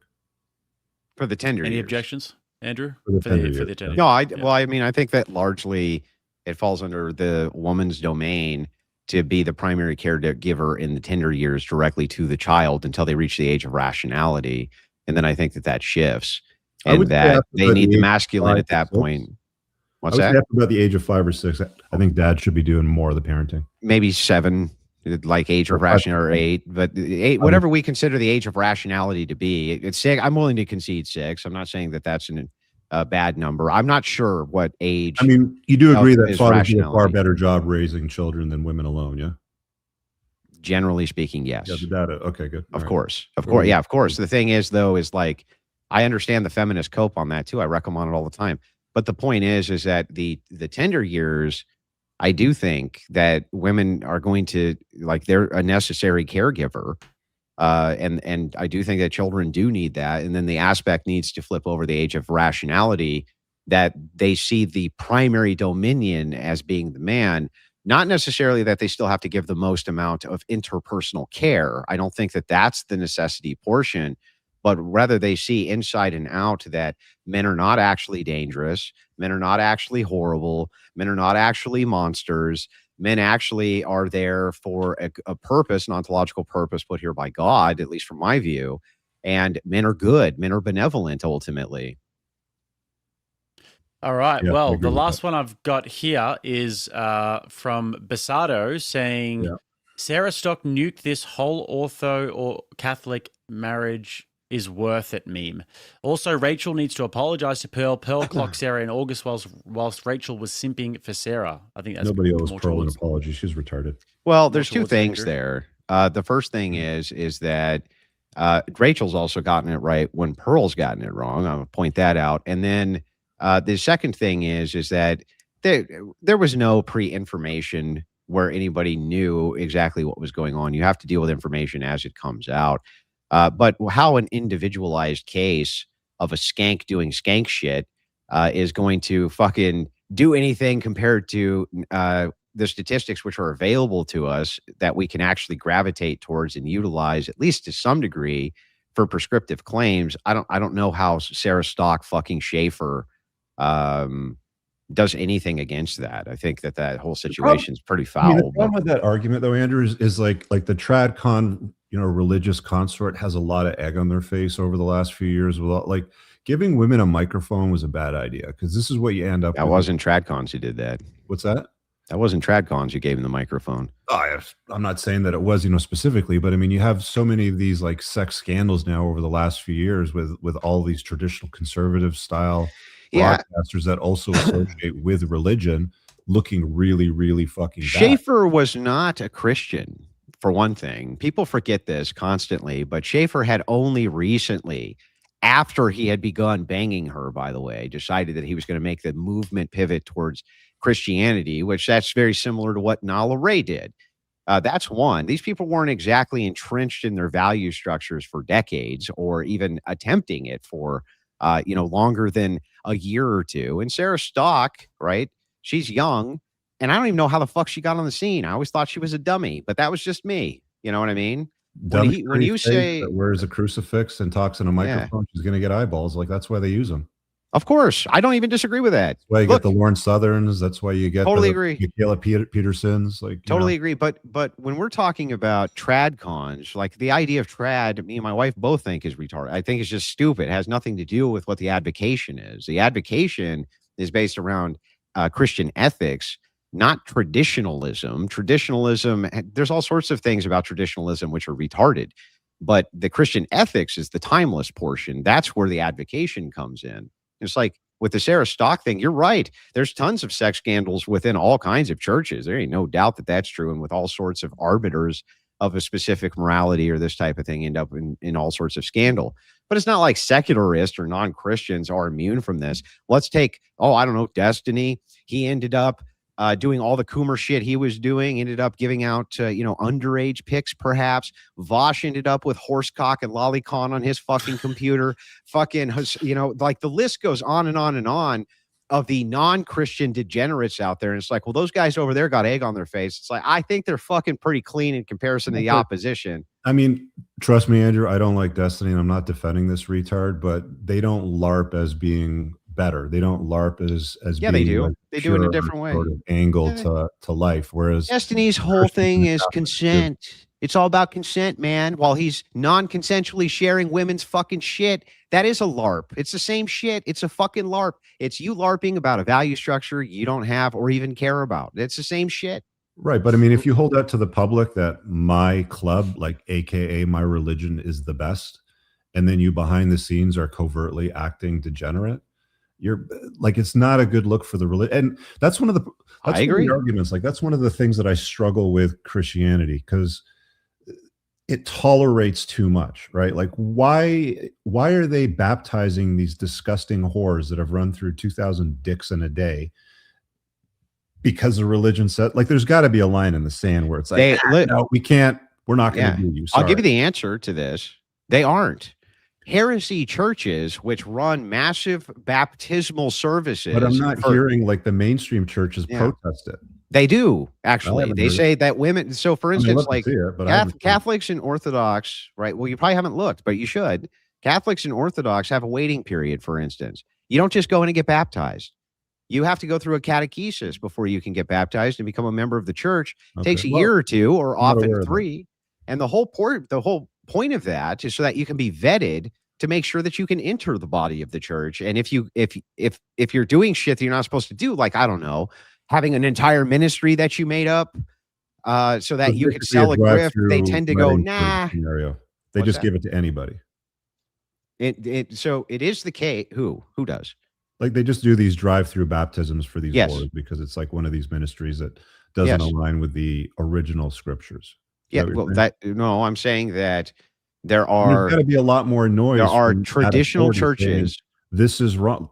You got to say this is wrong. This is retarded. This needs to stop. They were, and they still are. The traditional churches have been screaming about it. I didn't see any of that. How are you going to say you didn't see that when I was engaging directly with Nala Ray and told her I'm not going to take biblical advice from a chick who's had 50 dicks in her mouth? That's crazy. I don't know, Andrew. Maybe X didn't want to show it to me that day. I don't know. I mean, I can't spend all day following you, fucking everything you do. Not following me. I can't do enough podcasts of you this week walking on the freaking treadmill. I'm just saying, I don't know how you can levy and be like the traditional churches aren't condemning it, because they are. That's all I'm saying.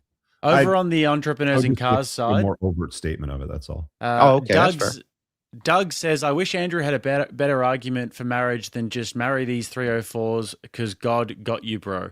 Also, Andrew is advocating for a prenup, worldly protections for a Christian marriage. Great discussion. Wait, I'm sorry. I'm super confused. Did anybody ever advocate that you marry a 304? Who did that?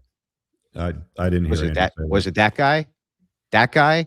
This guy? Who the fuck did I don't understand. How do you listen to an entire debate and you're so fucking stupid that you then ask a question about a statement not a single fucking person made, discussed, talked about, and already agreed was not a good, like, how do you even manage that?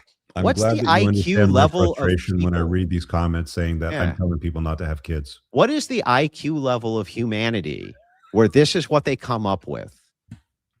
Wish I got a better argument out of Andrew than the argument he didn't make. All right, Andrew. Also, this one's for you. Do you think that born-again virgins are really virgins? Do you agree No. with churchmen being pressured into not leaving their unfaithful wives? Feminism in churches, men only ones doing abstinence. First of all, that's fucking bullshit. You're not going to see significant church pressure saying, oh, your wife was unfaithful, then fuck, you are obligated to stay. Not at all. In fact, you're going to find the same type of counseling that you would find in marriage from the secularist, except there's actually some kind of teeth there which reaffirms it due to belief. Inside of secular marriages, if you go in for marriage counseling, and you're trying to work through issues of unfaithfulness, they're going to give you all sorts of advice too. My suggestion, though, is that if your wife is fucking unfaithful, you fucking leave that bitch. That's one. And two, I'll give you the other one. No, born again virgins is made up fucking bullshit. I have a question for you. Why is religion always the final form for whores? You mean, well, here's the thing. In many ways, why are the churches saying no? Yeah, in many ways, it kind of should be the final form. You're not supposed to be grifting with it. It's supposed to be like this. It's supposed to be, you come in, you're like, man, I'm a fucking sinner and I fucked everything up and I screwed it all up and I just can't believe I did. And then you have humility, right? You stop the action. Never in history, when women came in for the mercy of the church from prostitution, things like this, they were called to a life of repentance, not called to a life of touring, speakership, and money. That's a new phenomenon, and it's purely built on social media. But it's very common in the church. Like, question for you: when God chose the mother of his son, who did he choose? Mary, the Virgin Mary. Yeah. But the churches routinely forgive these whores. So again, why is this accepted in the church? Why would hang on, always the final form for whores? Because, first of all, from the worldview of the non-religious, there isn't even and it's not that I'm non-religious, by the way. Yeah, but I'm going to explain. From the worldview of the non-religious, you can't even critique whores. Like, what would you critique them for? Oh, they're out there prostituting themselves and making money. Like, what's the criticism? It's all morally relative at that point. So who cares? From the position of the church, who believes that almost everything can be forgiven through humility and through the bastion of the church, having women come in to stop activities which are horrific, that's a good thing. It's never was supposed to be that somehow they then had a traveling fucking clown show where they went on the road and started explaining to people scripture and this. That was never a thing. That never happened until modernity and social media. That's a brand new phenomenon. Well, it's up to the churches to shut that shit down then if it's not acceptable. Is that acceptable? I can't do anything about heresychurch.com, dude. But the classic churches fucking hate it. They won't even, if you go through a catechism, which she never did, most of these women never do, they just go to heresychurch.com, get baptized. The traditional churches, which have a catechesis program before you're accepted in, they don't allow any of that shit. None of it. They'll excommunicate your fucking ass for doing shit like that.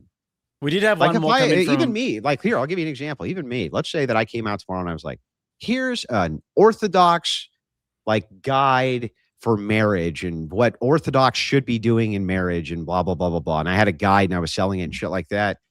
I think the church would fuck me up real bad for that. And I think that that's probably rational and reasonable and it makes sense to me. So. Got it. Okay. Yeah. Statement here saying Andrew is considerably too generous to Catholics that aren't opposing Vatican II. Rich, the Orthodox Church is holding the standard that Andrew is saying it does. Look up St. Mary of Egypt, who repented for her lifetime. And Nicodemus. Yeah, St. Mary. Yeah. St. Mary, the story very quickly to speak to what you were saying. St. Mary was a prostitute for many, many, many years. When she went over to repentance, she shut herself away from everybody and literally focused on repentance for the rest of her life, kept herself secluded from the general public in humility. That was always supposed to be the purpose of people moving towards righteousness and virtue from a life of sin, not the idea that you were going to do the traveling clown roadshow, dude. And Nicodemus said from the Crucible, this guy's position is enabling the woman and the man to have other partners living separately with no way to hold either accountable, as with the bonds of marriage and infidelity clauses when it comes to divorce laws in many states. I'm assuming I don't this guy is talking about me. That's not what I'm saying, man. I'm like, you can love a woman not live with her, and have children and still run it all. Sure, but I just think that necessarily, if this was done even in mass, let's say, like 20% of men somehow accumulated the wealth to do this, that it would necessarily lead to more positions where strange men were coming into the household of the girlfriend, at that point, which would lead to these same outcomes as what he's talking about. Well, nothing stops strange men from coming in the household of married women. It It's routinely happens where they're like, dude, I know lots of guys that have come home from work and found their wives Sure. fucking another dude in the family bed. But I can tell you it's far more likely for a woman who's married to not bring somebody to her home to sleep with them as much as it is a girlfriend who's living separately to bring a different guy to her apartment and sleep with him. I mean, you could also argue that because they're living together, maybe that's why she's got the contempt and disgust for him versus the ones that don't live together. We can go back and forth with this all day long, man. On Rich's side, it said To Thrive said less than 5% have bodies past, less than 5% have under 5 Yeah, it's bodies disgusting. I by the fully age agree. of 23. It's gross. That is pretty gross. And Reverse Massage says, who's more likely to keep your progeny from you, a wife or your side sniz? Progeny's outcomes above your own degen selfish interests. More likely to keep your progeny from you, a wife or side chick. You're asking me? I think it's for you, yeah. I think you could do it. Again, I think you can love a woman, not live with her, and have children if you really want to do that. Yep. Well, that pretty much summarizes it, fellas. We're going to have all of your links below there, including Rich's book and Andrew, all of your stuff too. So, Rich, where can everybody find you? Where's the best places? Centrally, richcooper.ca. You'll find everything that you need from me there. Yep. And Andrew? Yeah, you can find me on The Crucible on YouTube, The Extravaganza Daily on Rumble. You can also get my guide to debate, debateuniversity.com. It's quite good. Actually, Politico did an article where I think they were trying to really beat the shit out of it. And instead, the guy was like, actually, this is really good. So I think it shocked people. But I appreciate the debate from Rich Cooper. I don't hold any hard feelings in these debates and never have. I think that it's good to flesh these worldviews out. And I know that these exchanges can be somewhat uncomfortable, but that's part of dialogue. So I appreciate it and hope we can do it again sometime. Gentlemen, thanks for having me. Sure. My pleasure. Andrew, you can stick around if you want for a little bit. Rich, really appreciate you coming in, man, and I'll speak to you soon. Thank you. Have a good night, guys. Take care of yourself. What's happening? What's up, man? You reckon we can get this thing to 1,000 subscribers? Yeah, I think we can. So I wanted to do a call to action. We have an official Clips channel. Sorry, everybody. We are going to be shutting down all of the alternative Clips channels. And so I'm going to put everybody on notice right now, right? The alternative Clips channels are going to be shut down. And we can basically do that whenever we choose to, but I would prefer that we not have to do it. But the clips are going to be on an official Clips channel. So here's what it is.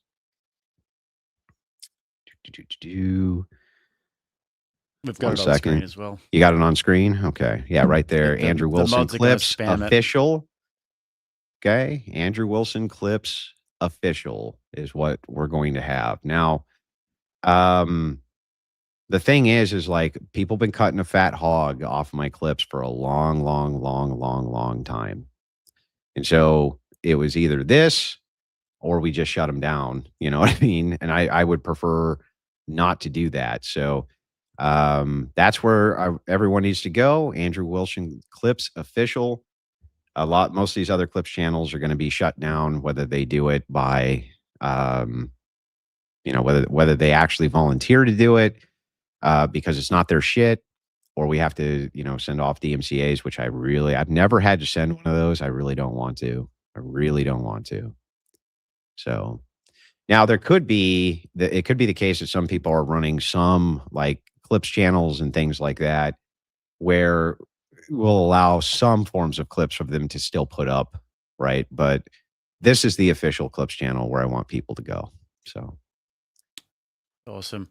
And I believe you guys have got that in the Crucible chat over there, or maybe we can put it in the Crucible chat there too. And let's get this Oh bad yeah, boy dude. over. I know that a bunch of you who probably run clips on me all the fucking time are very, very upset that you can't steal my shit anymore. But fuck off. Like, you were never authorized clips channels to begin with. You just started stealing my fucking shit. You just started stealing my content. And it's not like you don't even fucking change it. That's what makes it so easy. Is it's not even fair use. You don't even cheat. You just rip it immediately and just post it. And it's Yeah. like, fuck you, dude. You're not even doing commentary. Like, if you're ever doing commentary or transformative content, you're never going to hear anything from me. Yep. Ever. But you don't just rip my stuff and put it on your fucking site. That's crazy. Yeah, I hit one with a copyright strike the other day that literally just grabbed the debate that I did with you and the transhumanist guy. They just uploaded 50 minutes of the debate without doing anything transformative, nothing whatsoever. Just like uploaded 50 minutes of the debate itself. So, Yeah, sorry. Yeah. Don't be fucking lazy. Make transformative content. I'm not here to fucking support you. So Yeah, you got a lot of other channels that do they'll play the debate. And then yes, they do. They do they'll comment on transformative it. content, and that's It's fine. fine. Do transformative content, but you got to stop ripping me off. That's bullshit. So anyway, Yep. this is the official Clips channel. That's where I want all of you guys to go. That's the one, the only one that's endorsed by the Crucible. Nobody else has permission to run our clips. No more. 527 guys. I wonder